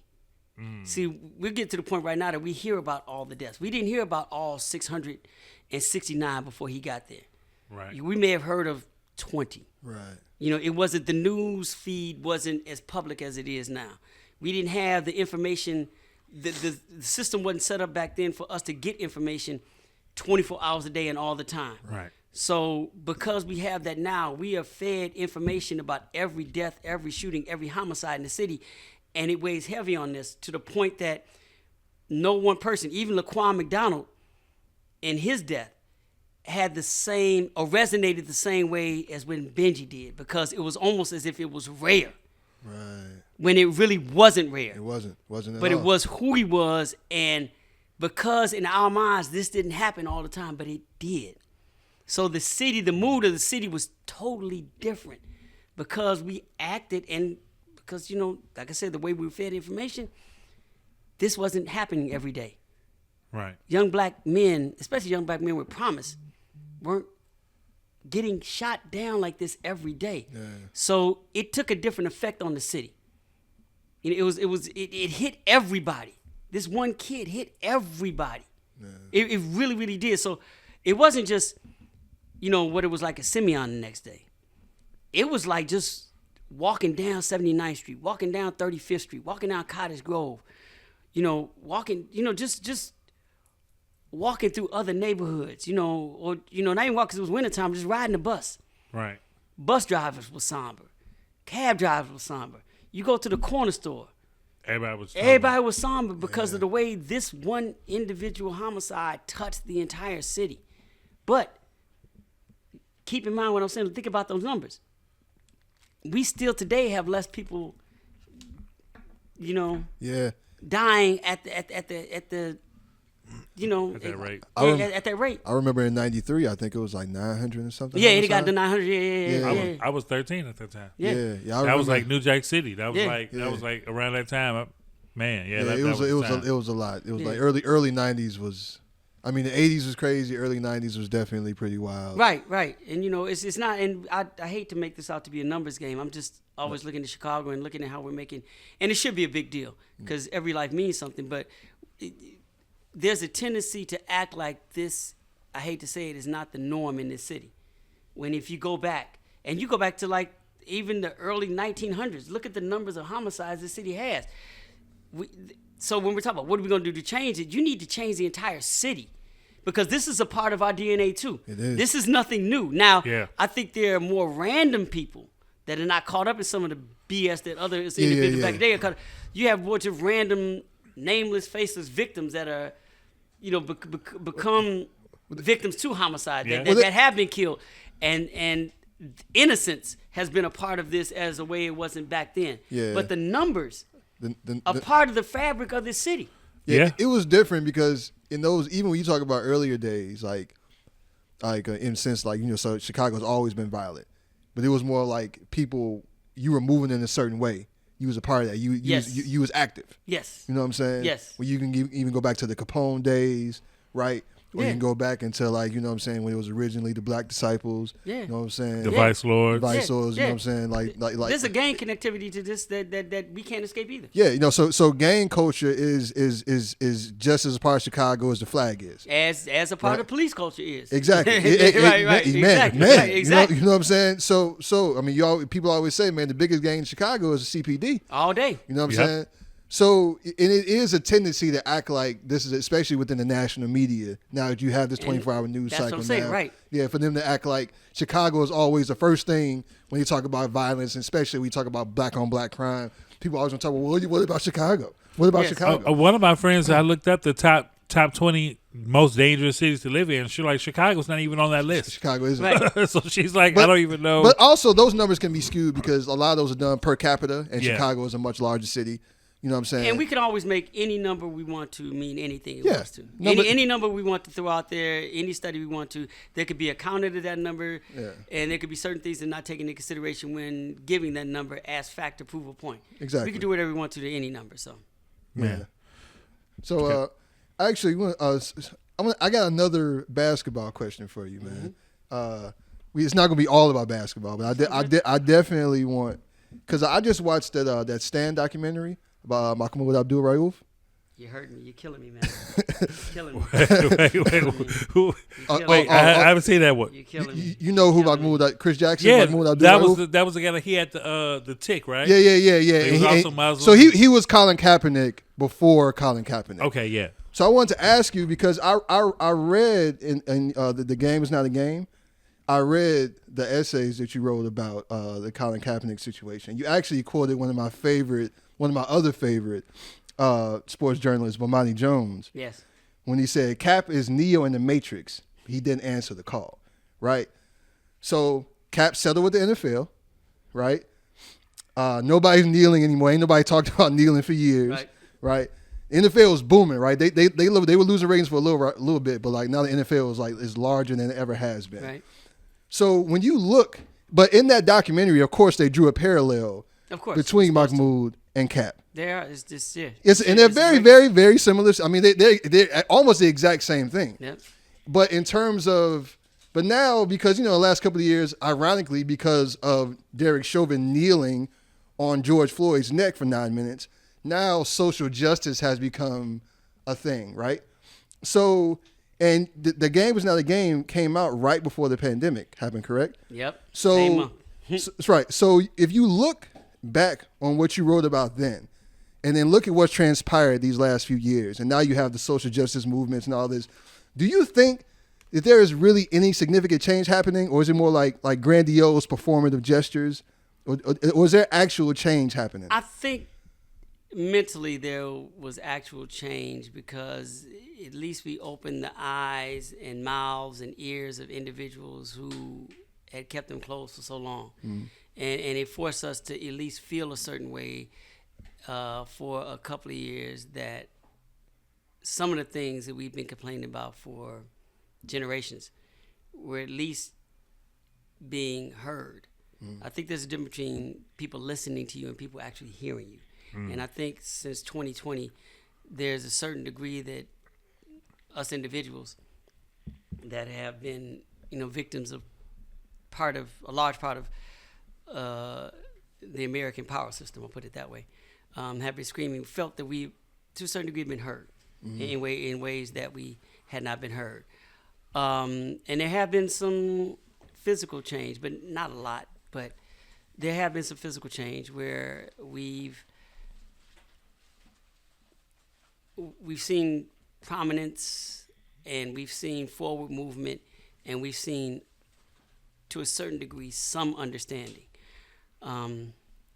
So I don't want to sit up here and say that there hasn't been any change since then. I think there has been, but I'm not the person who believes that vast change is ever going to happen in this country. I'm shocked that we're even heard at all in this country because of the history of this country. And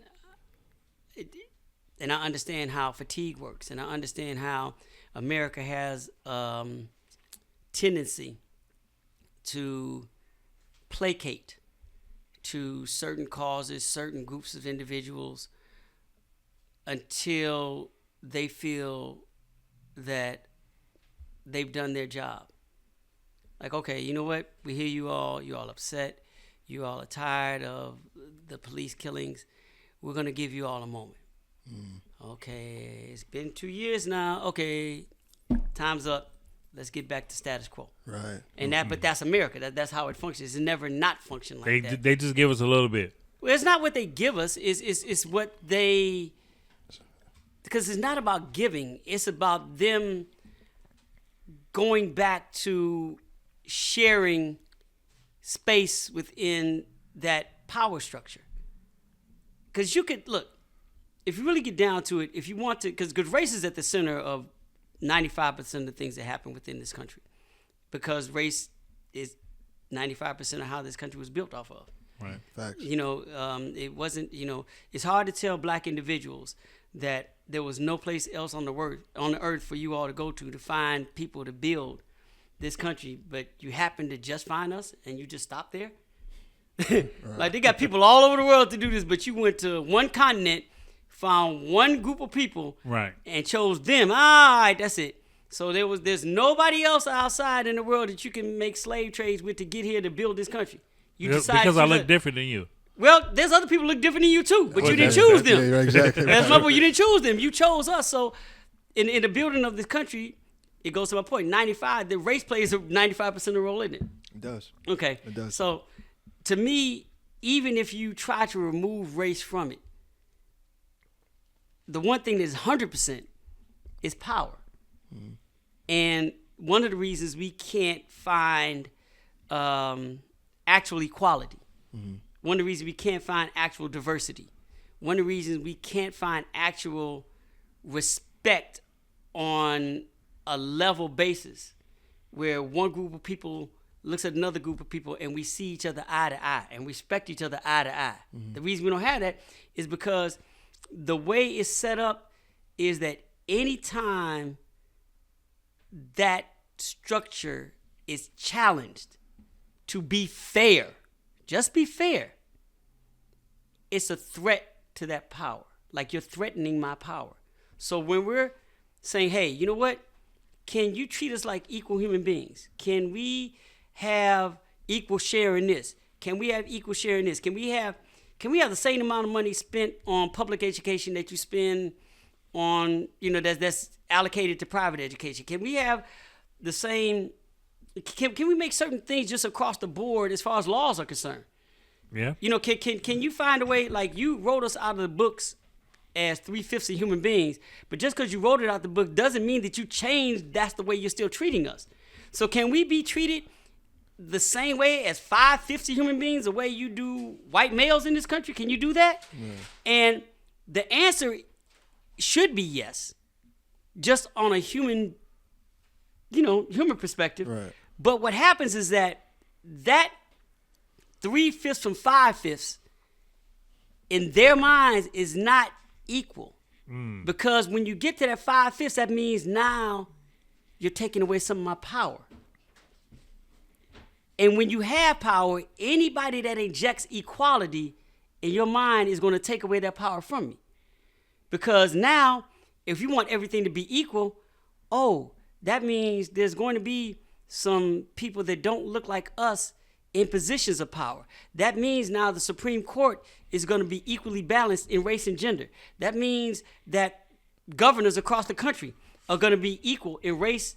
And like, we can talk all we want to about all the black mayors we have all over the country, but we don't have any black governors. So in order to be 5/5, in order to get true equality, what does that mean? I have to give away some of that in order to give it to you all. Yeah. And now we're talking about power. Right. That means there's going to be more than one black president. That means there's going to be more than whatever black senators. That means there's going to be more than so and so and so and so white judges across the board. In order to make this equal across the board, that means all these companies that are owned. Let's keep it to sports. That means if you want true equality, that means there's going to be more than, there has to be a 50% split across the board for what ownership look like in professional sports.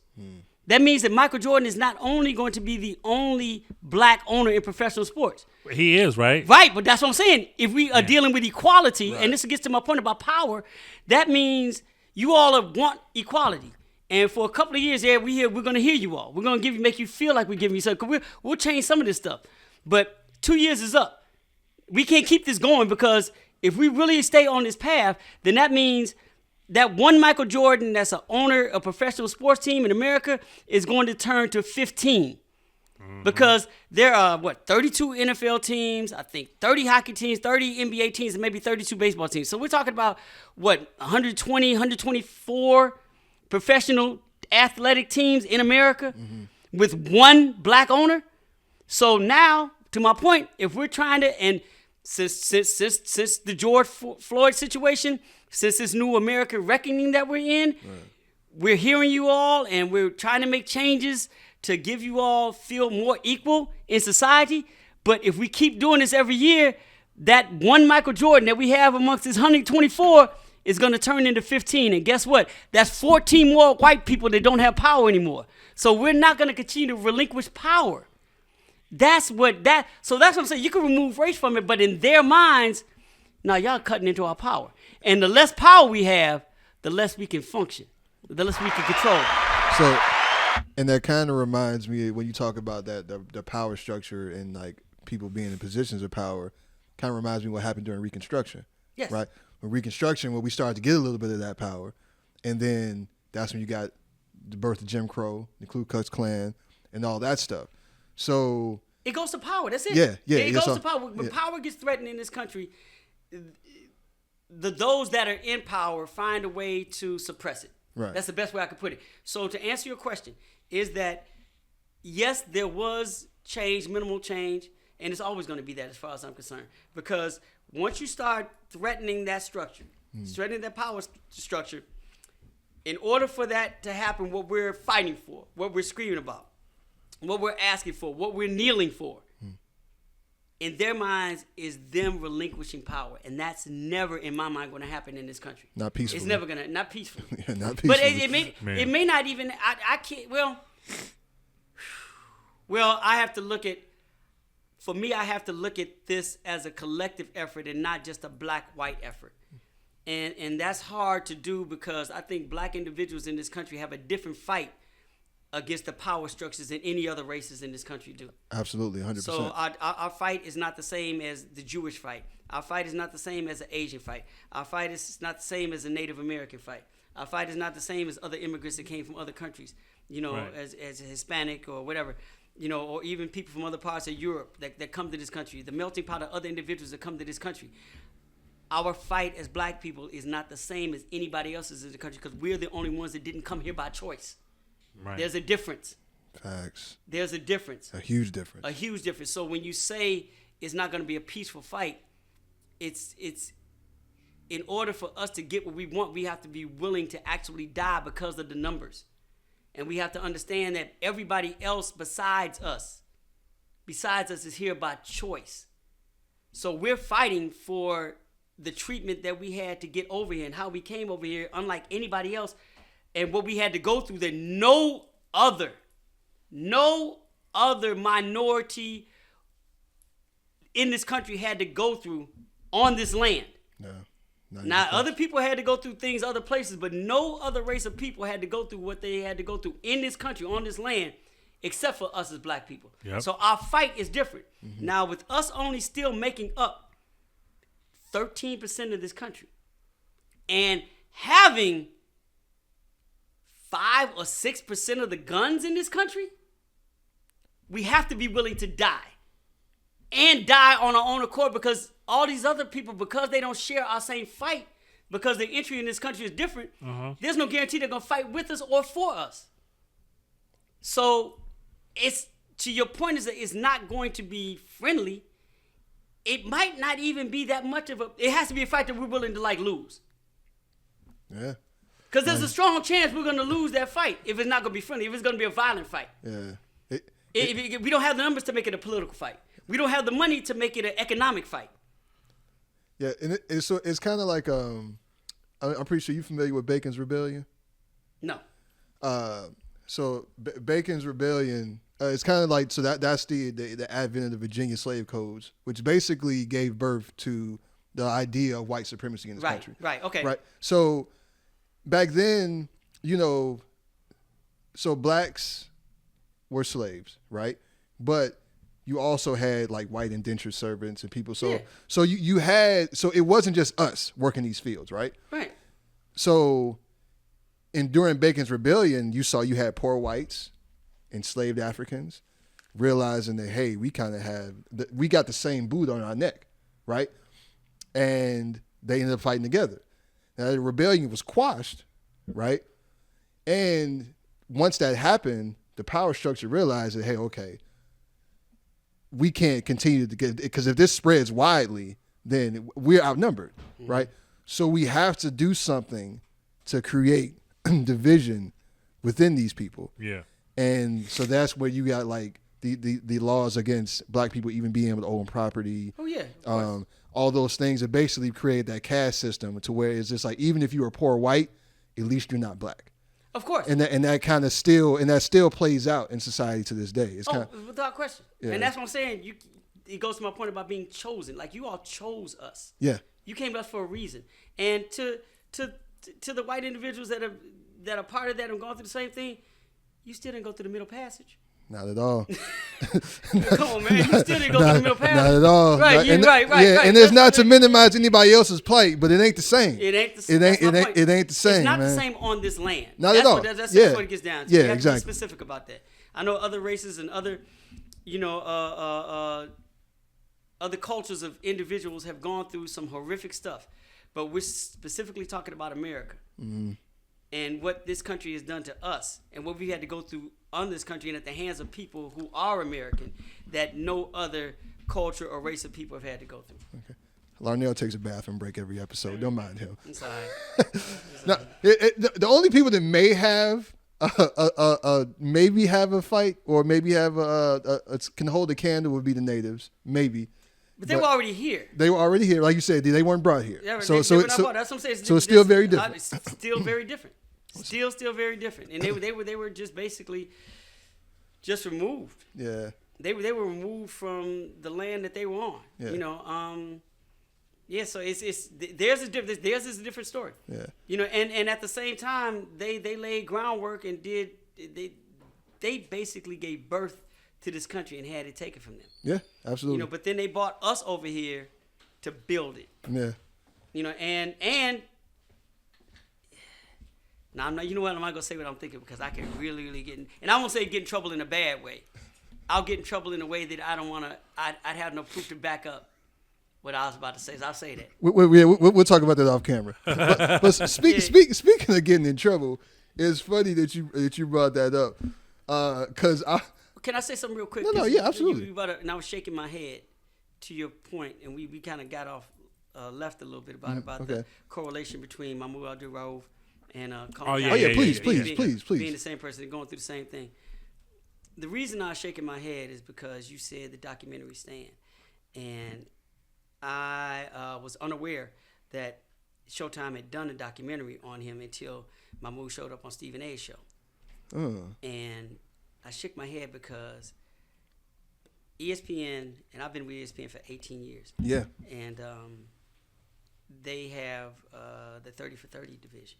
Right. They do 30 for 30 films, and I was lucky enough to be a part of the Benji film. Right. And playing a role in getting that on 30 for 30. And you brought up Game Is Not a Game, the book that I wrote 3 years ago. 5 years ago, I approached 30 for 30 with doing a documentary on Mahmoud. And they're like, you know what, we're 2 years in, like we're not doing any documentaries for 2 years. And this is right at the beginning of Kaepernick's situation. I'm like, this is the exact same thing. And I had done a story on Mahmoud and his situation for the Source Sports magazine called Stand and Deliver. And I was like, I reported on this. I have a basis of this. I know him. Let me be the lead on this particular documentary. And they basically shut it down saying we're not looking at doing any more new films from 2 years out. We're already that backed up. Wow. We're not looking at so they basically turned it down. And then everything started happening after that. Wow. I sent this to them. I pitched this to them in 2018. Wow, that's good. And I'm looking. So when I saw that it was done, and Stephen A. So I'm like, see, that's a damn shame. Because in my mind, I'm glad that it got done because I wanted the story told. But there's a personal part of me that knew that I worked with a company that had the foundation to actually tell this story. Yeah. And I'm not mad at somebody else doing it. But there's still a part of me that because I bought it up so early, because I saw that connectivity, and it could have been a film that we could have told, that I could have been a part of telling. to watch it happen and have nothing to do with it, it's like. I'm sure that hurt. That hurt. Yeah, it does. That It hurt. does. That It hurt. does. Damn. It does. It does. Especially when I need to see the film to see who was involved in it that was involved from the original story back then. Because one of the things, and I have to really, really watch it, because one of the things I wanted to tell in the story that I'm pretty sure wasn't told, and I'm taking a large leap here because I have not seen the film yet, is the Chicago Bulls not even coming out on the court during the national anthem, during the time that he was taking a stand during the national anthem. So they did, because his first game after they came to that agreement that he would stand was in Chicago, and they did boo him, but they didn't say anything about the Bulls not coming out. It's during the playoff run, and specifically during the finals of that year. Oh, okay. That there were times that the Bulls were not even on the court during the national anthem. Now, here's the deal. They could have just been in the locker room, getting ready, whatever. It's not like they were taking a protest. Right. My point was like, you all made this big deal about a guy and basically blackballed him out of the league. Absolutely for did. not standing for the national anthem. But here's the most popular team in the league that's not even out here for some national anthems. And nobody's saying a thing. Yeah. Oh, wow. And I was going to include that in my piece to show where this is what it's really about. It was a hypocrisy. Yeah. Yeah, the hypocrisy in not just the league, but in the media. Yeah. And making a story out of this. Yeah, because he had been doing it for like 6 months or something like that before. But maybe it wasn't that long, but he had been doing it for a while. Yeah. Yeah. But the same thing that happened to Colin Kaepernick is somebody in the media brought it up and made a story about it. Yeah. I think it was Steve Weiss in the NFL. Steve Weiss, it was Steve Weiss. And it wasn't, Steve Weiss didn't do it to make a story out of it, but somebody else picked up on it and made a big deal out of it. Yeah. And I get it because I know how the media works. Right. And once again, back to my point.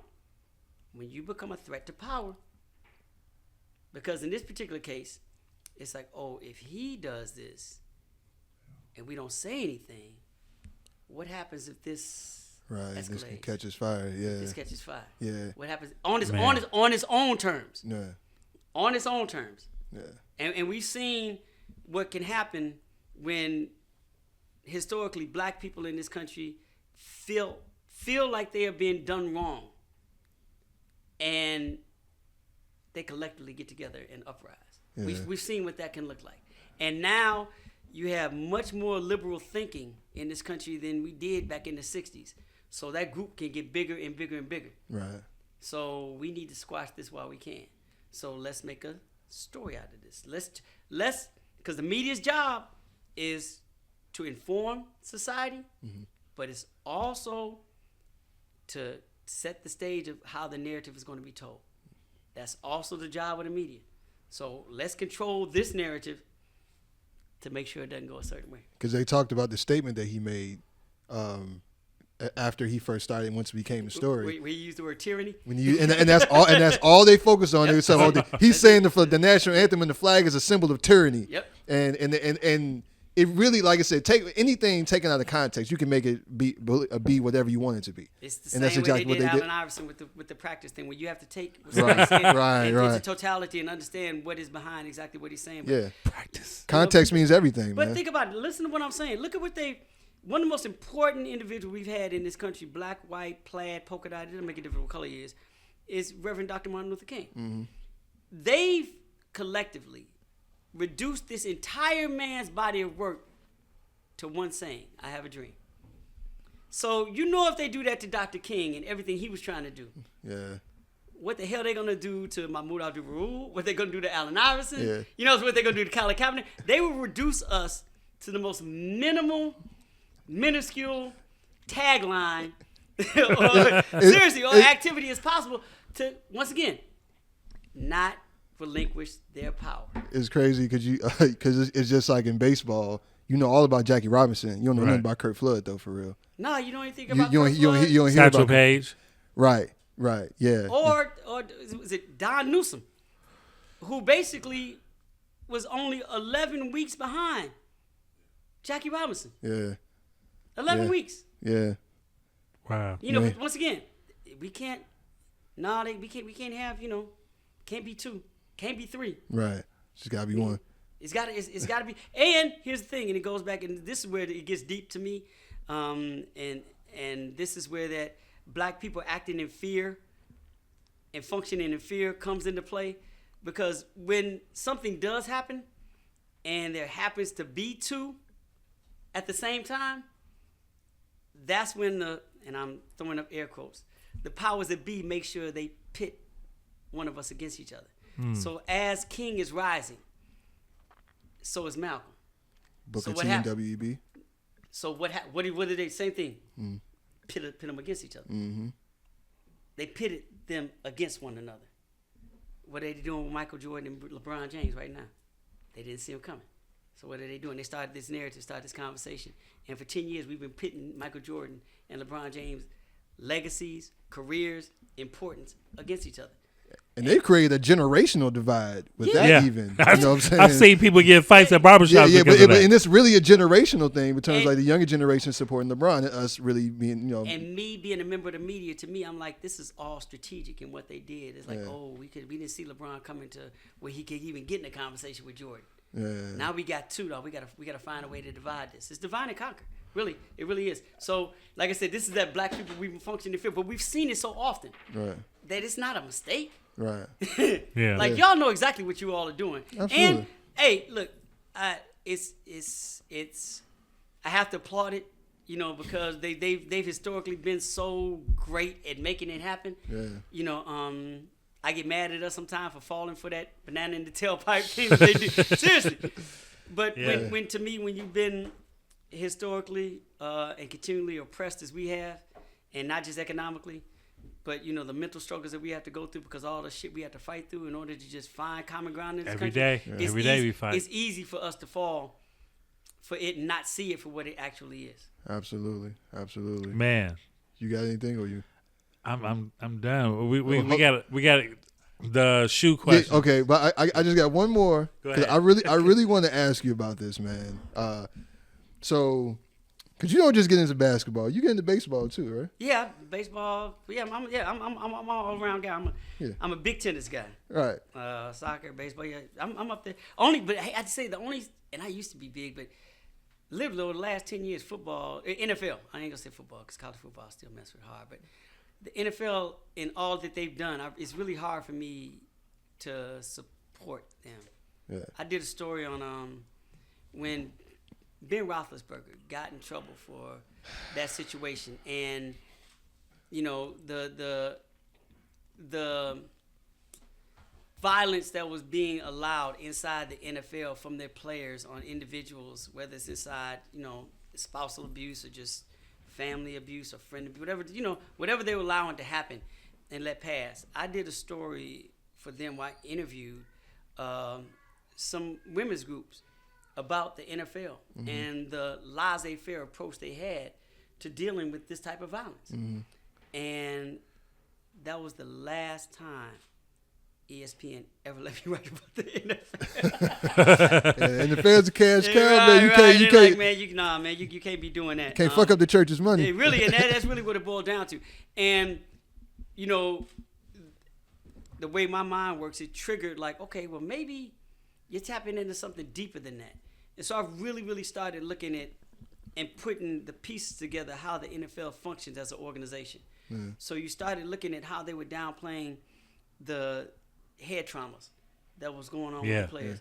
You in dealing with the mental health issues. Started going back and what they were doing with the retired players and not giving them pension. Nothing. Started going back and looking at how they were like suppressing information on black players to make them psychologically unable to collect money at the back end of their careers.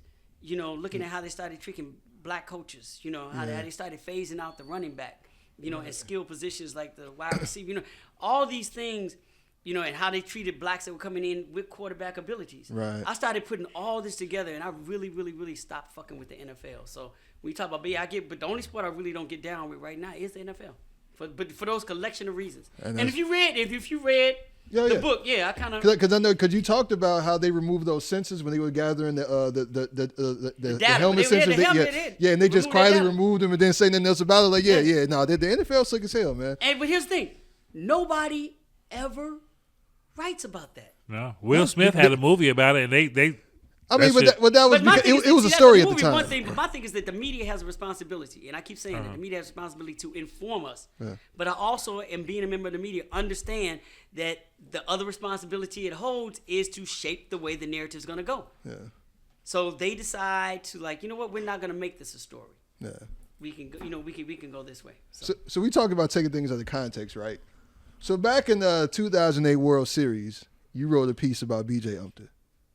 Wow. Okay. Yeah. You remember that? Yeah, I remember that. I got and it was a little controversy around there, right? Right. Because and it was, I read the entire article, and I just went back and reread it again. It's still up on page 2, right?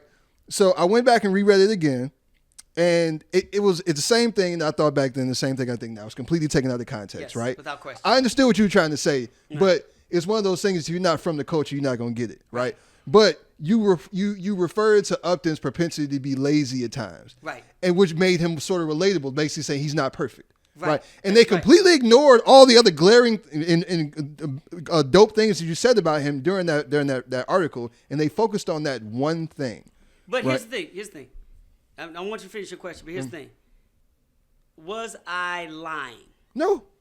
About the laissez-faire approach that he could have sometimes in the outfield, and that played out through the rest of his career. Thank you. Absolutely. So keep going. That's all I'm saying. So I just want to ask you, looking back on it now, it was like 15 years later at this point. Do you have any regrets about that? The answer is no. That's why I asked you what I asked you, because I don't think I actually told a lie.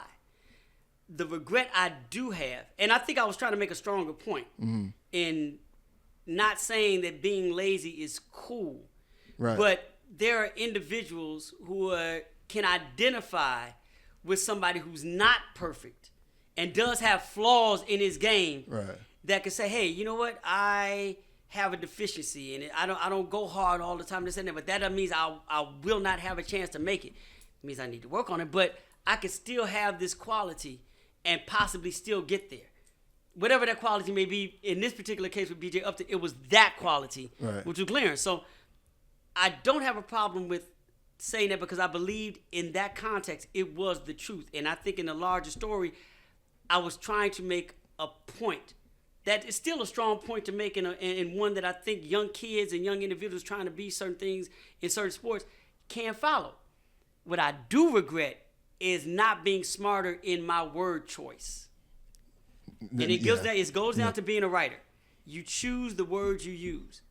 Had I used the word laissez-faire as opposed to lazy, because that's a trigger word, especially when we talk about black people. Exactly. That's a trigger word, exactly. And that's why I want to ask you: did you have any regrets about that? I regret using that word. Okay. You know, I could have used a different word to get the point across.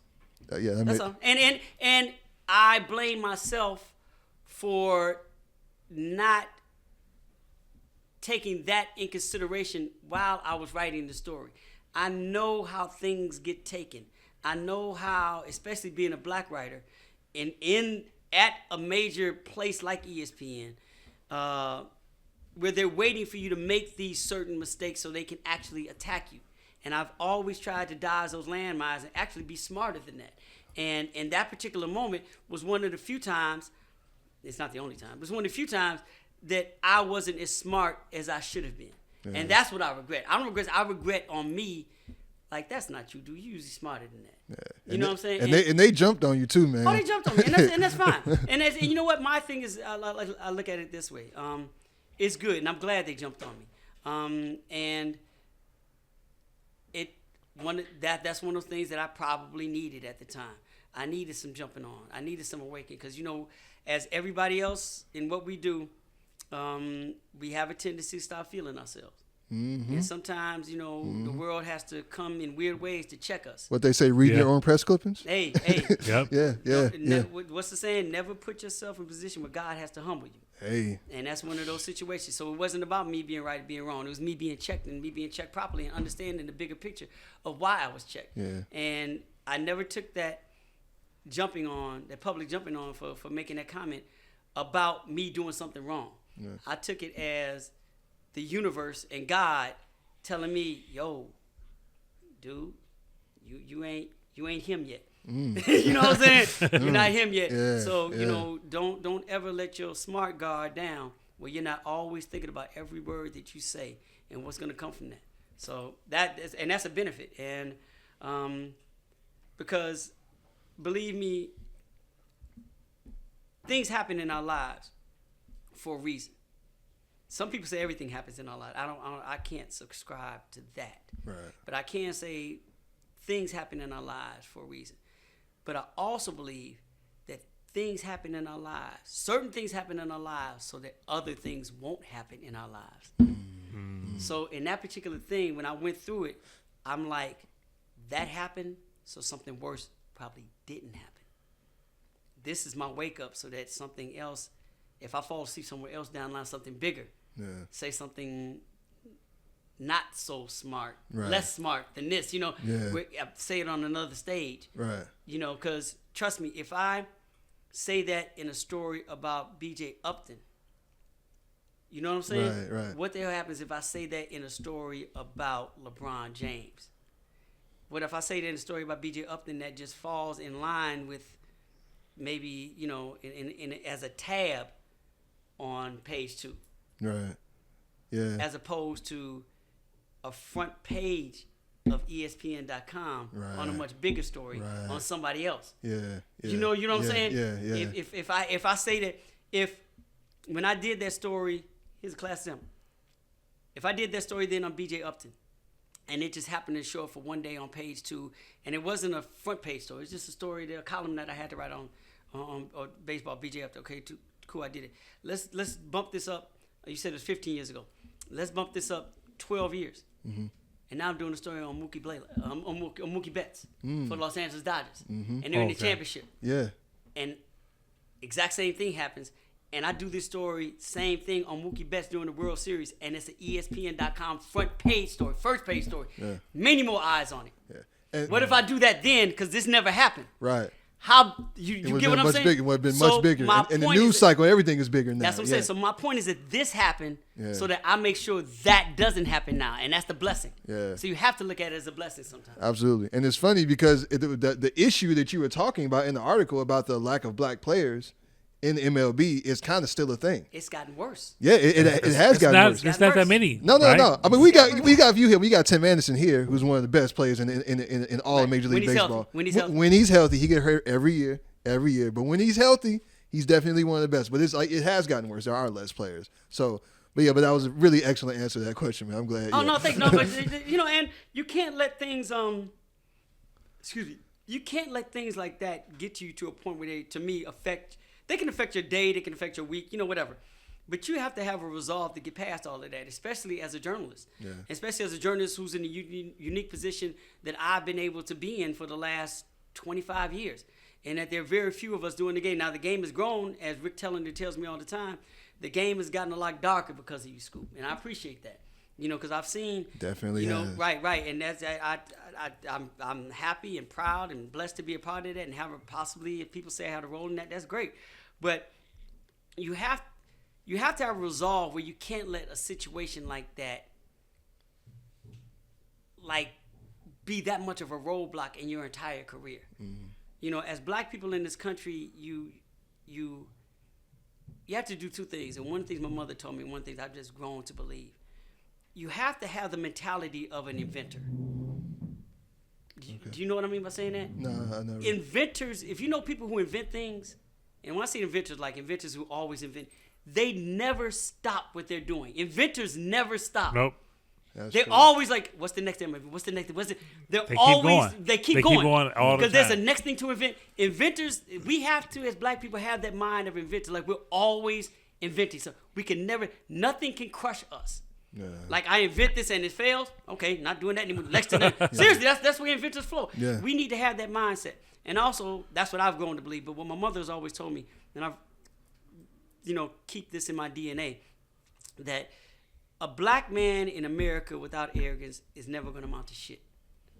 So you have to have a certain amount of arrogance to bypass all the stuff that's going to come at you. Yeah. And in this particular case, I had a decent amount of people come at me for something they disagree with I wrote, which is fine. I get that. But I can't let that, like, bam. Yeah. That can't be the roadblock that I can't get around. Yeah. All right, I'm gonna take this hit. I'm gonna take this lick. I feel y'all in that. You know, it's not even about me disagreeing. It's like I feel y'all. I understand why this is happening. I need to listen to y'all to make sure this doesn't happen again. But now, let's keep it moving. Let's get around that. Let's build this credibility back up.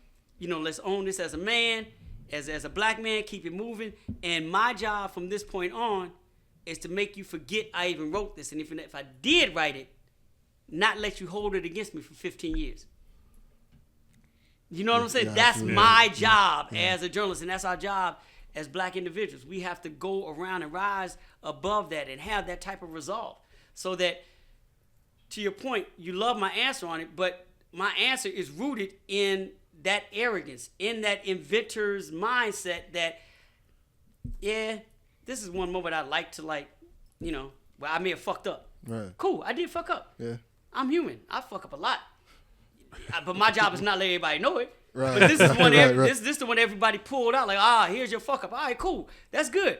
But if all you got is that, I'm still dope. But I've been doing this for almost 30 years. Yeah. If you could pick one thing that I did, Right. and nobody died, you know, no, you see, right. It's Right. not that I committed a homicide. You know, none of that. Yeah. Nothing happened. Nobody lost a job. There's no children. The babies are crying. And you know what I'm saying? Right. I you know. BJ Upton isn't even mad at me. You know what I'm saying? Right. So if that's all you got, then fine, then cool. That Yeah. says more about you than it does about me. But I want to have a body of work, and I want to be able to be strong enough, mindful enough, and arrogant enough to not let something like that put that type of roadblock into what I'm trying to build as a career. Wow. I definitely think you accomplished that, sir. Yes, sir. definitely- You definitely did. I'm still trying. Yeah. I'm still, and the good part is you even mentioning that is a reminder that I probably needed in my life right now. You get what I'm saying? The universe works in Because mysterious ways. it's so far removed. I didn't think about it, Yeah. Well, you know, I read. and I love it. I read something about that, and I also heard you say that you have an appreciation for research. So I wanted to drop some on you. You know what I'm saying? That's I hate to say it. I try not to be arrogant. Lionel's known me a long time. I try not to be arrogant. I try to be a humble, just decent brother. But I will admit that is my truest arrogance. I really do not believe that there's. I don't believe anybody in this country can out-research me. I really don't. But not in this country. At least in the game of media. In the field. In ESPN, I don't care where it is. I don't care if it's Fox. I don't care if it's the sports department for the Wall Street Journal, the Washington Post, the New York Times. All of them. I don't care. I really do not believe that I don't think anybody can out-research me. I really don't. I take pride in that. My ability to find and research and dig and get information, I would. That's where my arrogance is on some other stuff, and it's probably bad.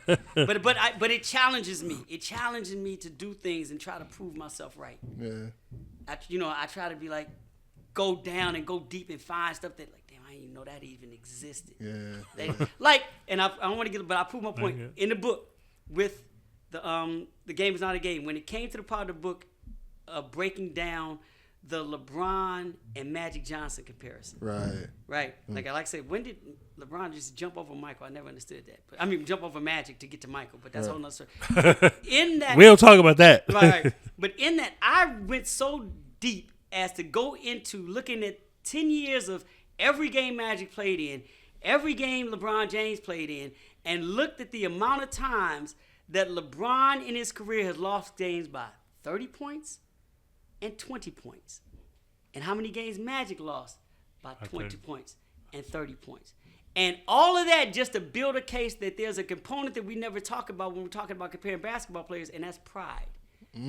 Because I think, and I may be wrong, I have to go look back in the book, but the facts are there. And I don't have fact checkers like all these other dudes. I don't have other researchers. This is all me. Right.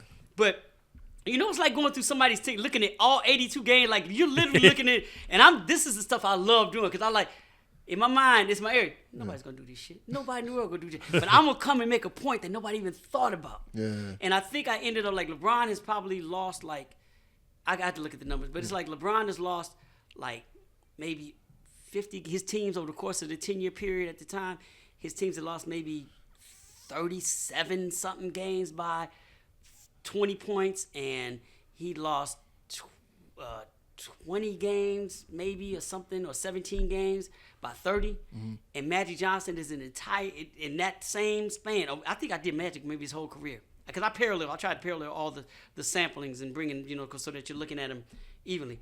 Magic Johnson had only lost like maybe 20-something games. It was like his whole career. His whole career. Yeah. And he never allowed a team to beat him by 30. Never. Ever. So the point I'm trying to make is not that Magic is a greater basketball player than LeBron, but there's a component and a category where we talk about, well, LeBron has more assists, LeBron has more triple-doubles, blah, this, and the other. Okay, well, let's talk about the pride category. But what you allow teams to do to you. Exactly. Right, and so you ain't finna score. You ain't finna buck that 30 over. Right. No, so my point is that I went through all of that research by myself to make a small point. But that's a small point that I take pride in, because I know ain't nobody look for it. Ain't nobody. I don't care who you are. Anyway, nobody's going to look for that. Yeah. And that's when my arrogance kicks in. Yeah. Hey, man, well, you have definitely opened our eyes. I'm about to research everything in the world. But, man, before we get out of here, we know you. I know you're a sneaker fan. Yeah. And I remember one day this man came into Starbucks and he left a Nike event that I was trying to get into, but I got tickets to it, but I had to work and I couldn't get nobody to cover the shift. And he came in with these Air Force Ones that I still got a picture of. Wow, which one's that those? He designed himself. Oh, my Bespokes. Yeah. Like Nike had an event where you go in, you pick the leather, the color, the texture, the shoelace, everything down to the crevices, and this was the shoe he came out with. Yeah, my Bespoke. Yeah.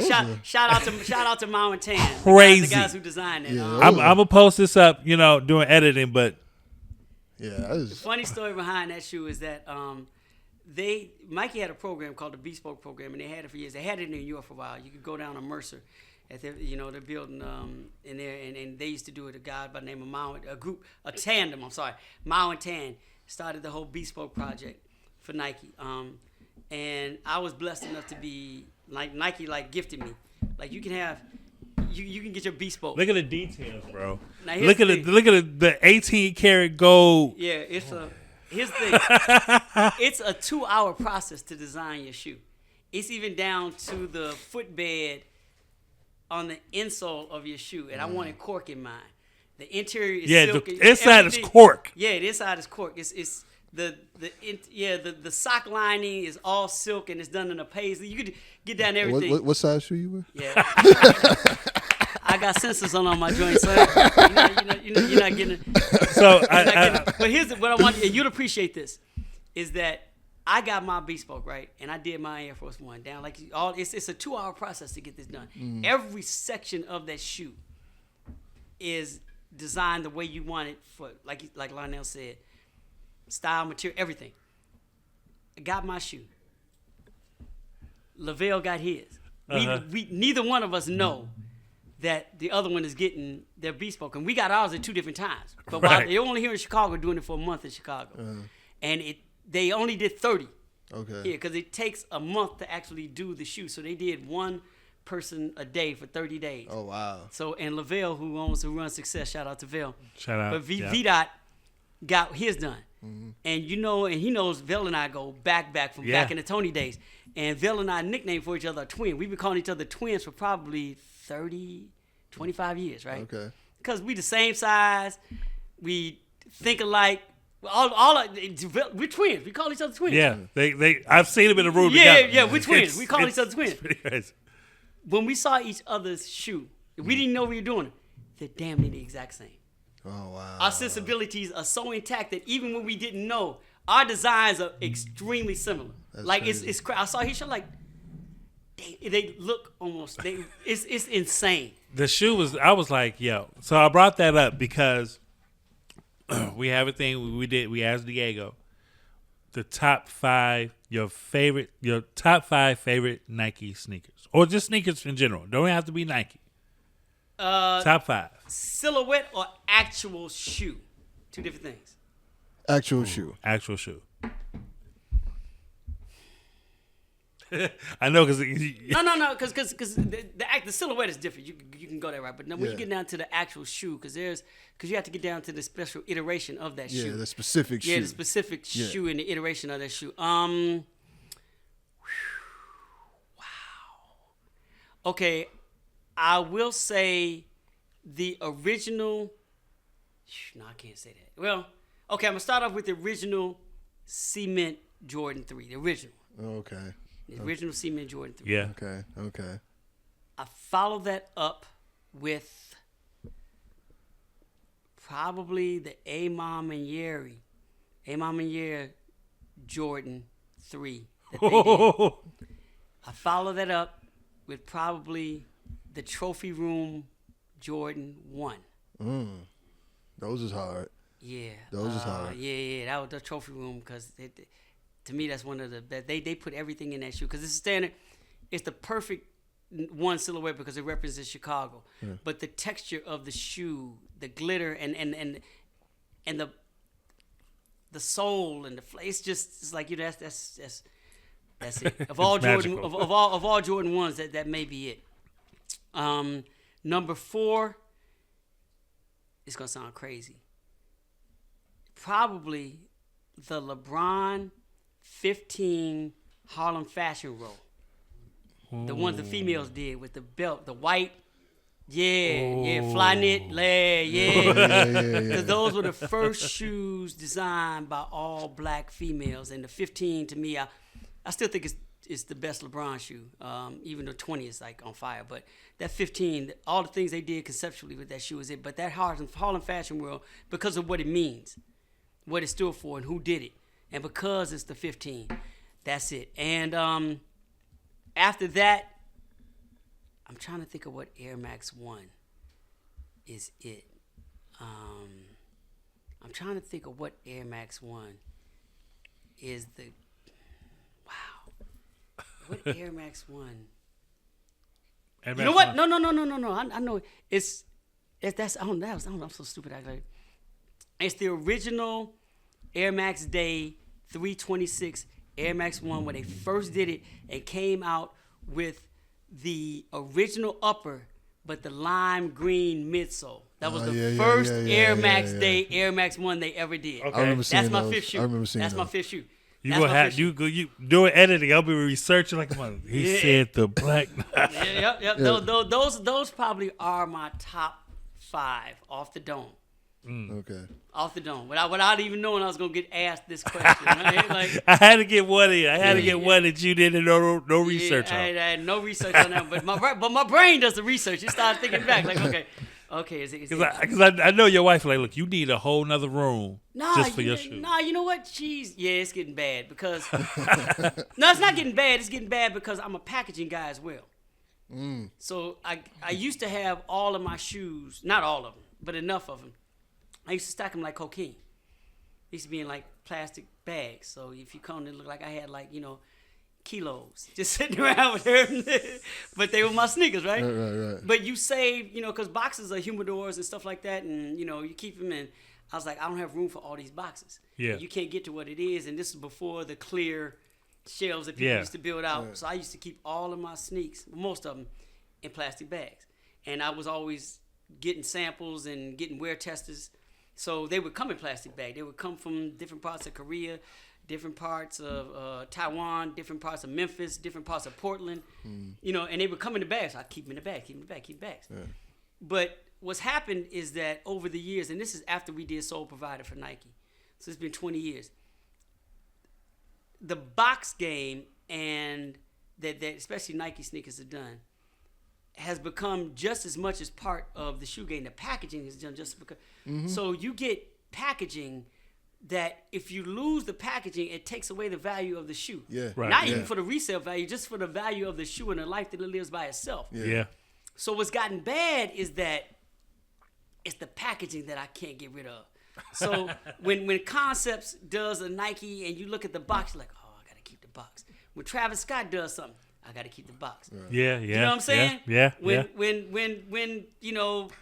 certain shoes. DJ Khaled comes out with his box and Amam and Yeri come out with their box, and Union comes out with their box. Any Jordan collab anybody does, when I get my hands on those Air Force One Tiffany's, the box, the packaging is just as important. Yeah. Like when Kyrie and Nike dropped those Krispy Kremes, do you know the box was just as dope as the shoe?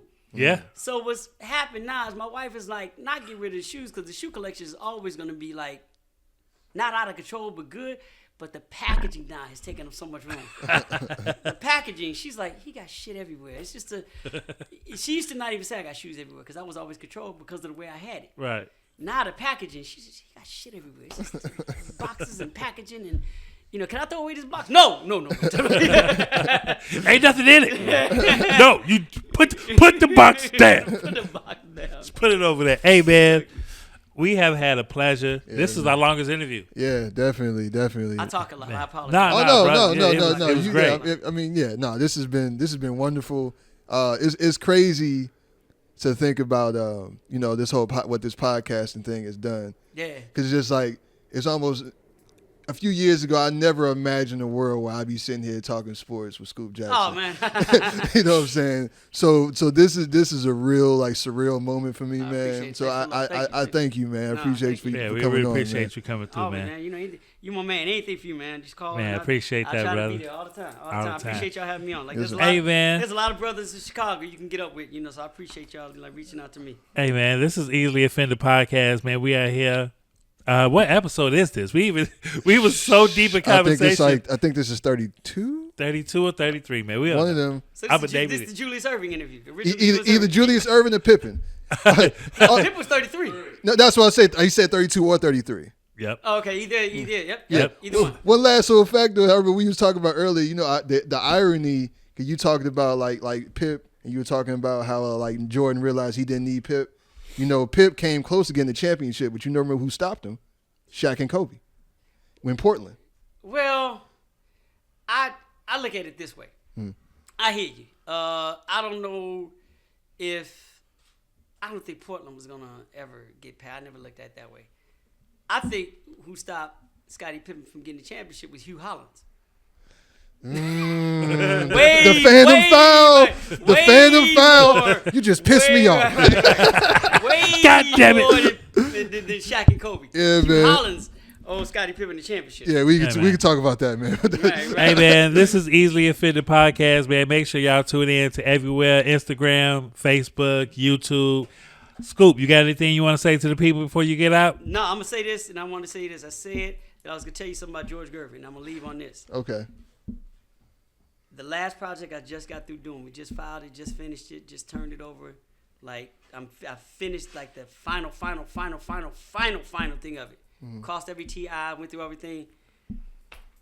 George Gervin allowed me to write his autobiography. Oh shit! God damn it! Do you have a title for it? Can you say it, or is it? You know what? We're still fighting on the title. Okay. The documentary's coming. The documentary's called Iceman. Okay. It's probably gonna come out in April or May on Netflix, and the autobiography is gonna follow that up. We don't know how close to that it's gonna follow it up. It probably is, since the documentary is Iceman, we're probably gonna end up calling the book Ice. Okay. Now, George, and I love it. George wants the book to be called Born to Score. The publishers want Iceman. And George makes a good point in that. He's like, look, this is a story about my life. And Iceman is it's a nickname. It's a character. It's about my life is so much bigger than Iceman. Right. And when he tells a story, it'll make sense. So we're still dealing on what the common agreement will be. Ice, Born to Score. We'll settle on something and land on it. But my original title that I pitched when they asked me if I want to do the book, and I'm like, yeah, but come on now.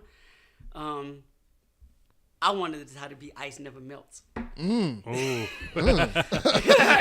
That's a cold ass title. Right, exclusive. That's what I was fighting. I was fighting for Ice Never Melts. I'm like, you cool, but you don't melt ice. Ice is just never. But so we'll get together. But it'll be coming out probably at the latest October, by the beginning of the NBA season. That autobiography should be out. Well, definitely. We're going to have you back for that. Yeah. And I tried to get them to not put my name on it, but they were like, nah, because I tried to look, let me let me just lay low on this and let this be George's story, which it is. It's all George's story. It's his life, which is just amazing. You deserve your flowers, my brother. And that's what they were like. They're like, nah, man, you do this, and I'm I like, bad boys move in silence, man. I like to keep my stuff chill. You know what I'm saying? We gotta let you name something, man. They got rid of Leroy, man. They got rid of Ice Never Melts, man. We got, you know what I'm saying? We gotta get something, man. Right, man. Hey, man, Easily Offended. Where they can follow you at, man? Real the Producer 914 on Instagram. Also 914 Media Group, also on Instagram. All right, man. I'm your boy, Class of 1979, L Boogie, Young Class 83 on Twitter. Make sure you follow that and subscribe. Easily Offended Podcast, man. We out, man. Peace.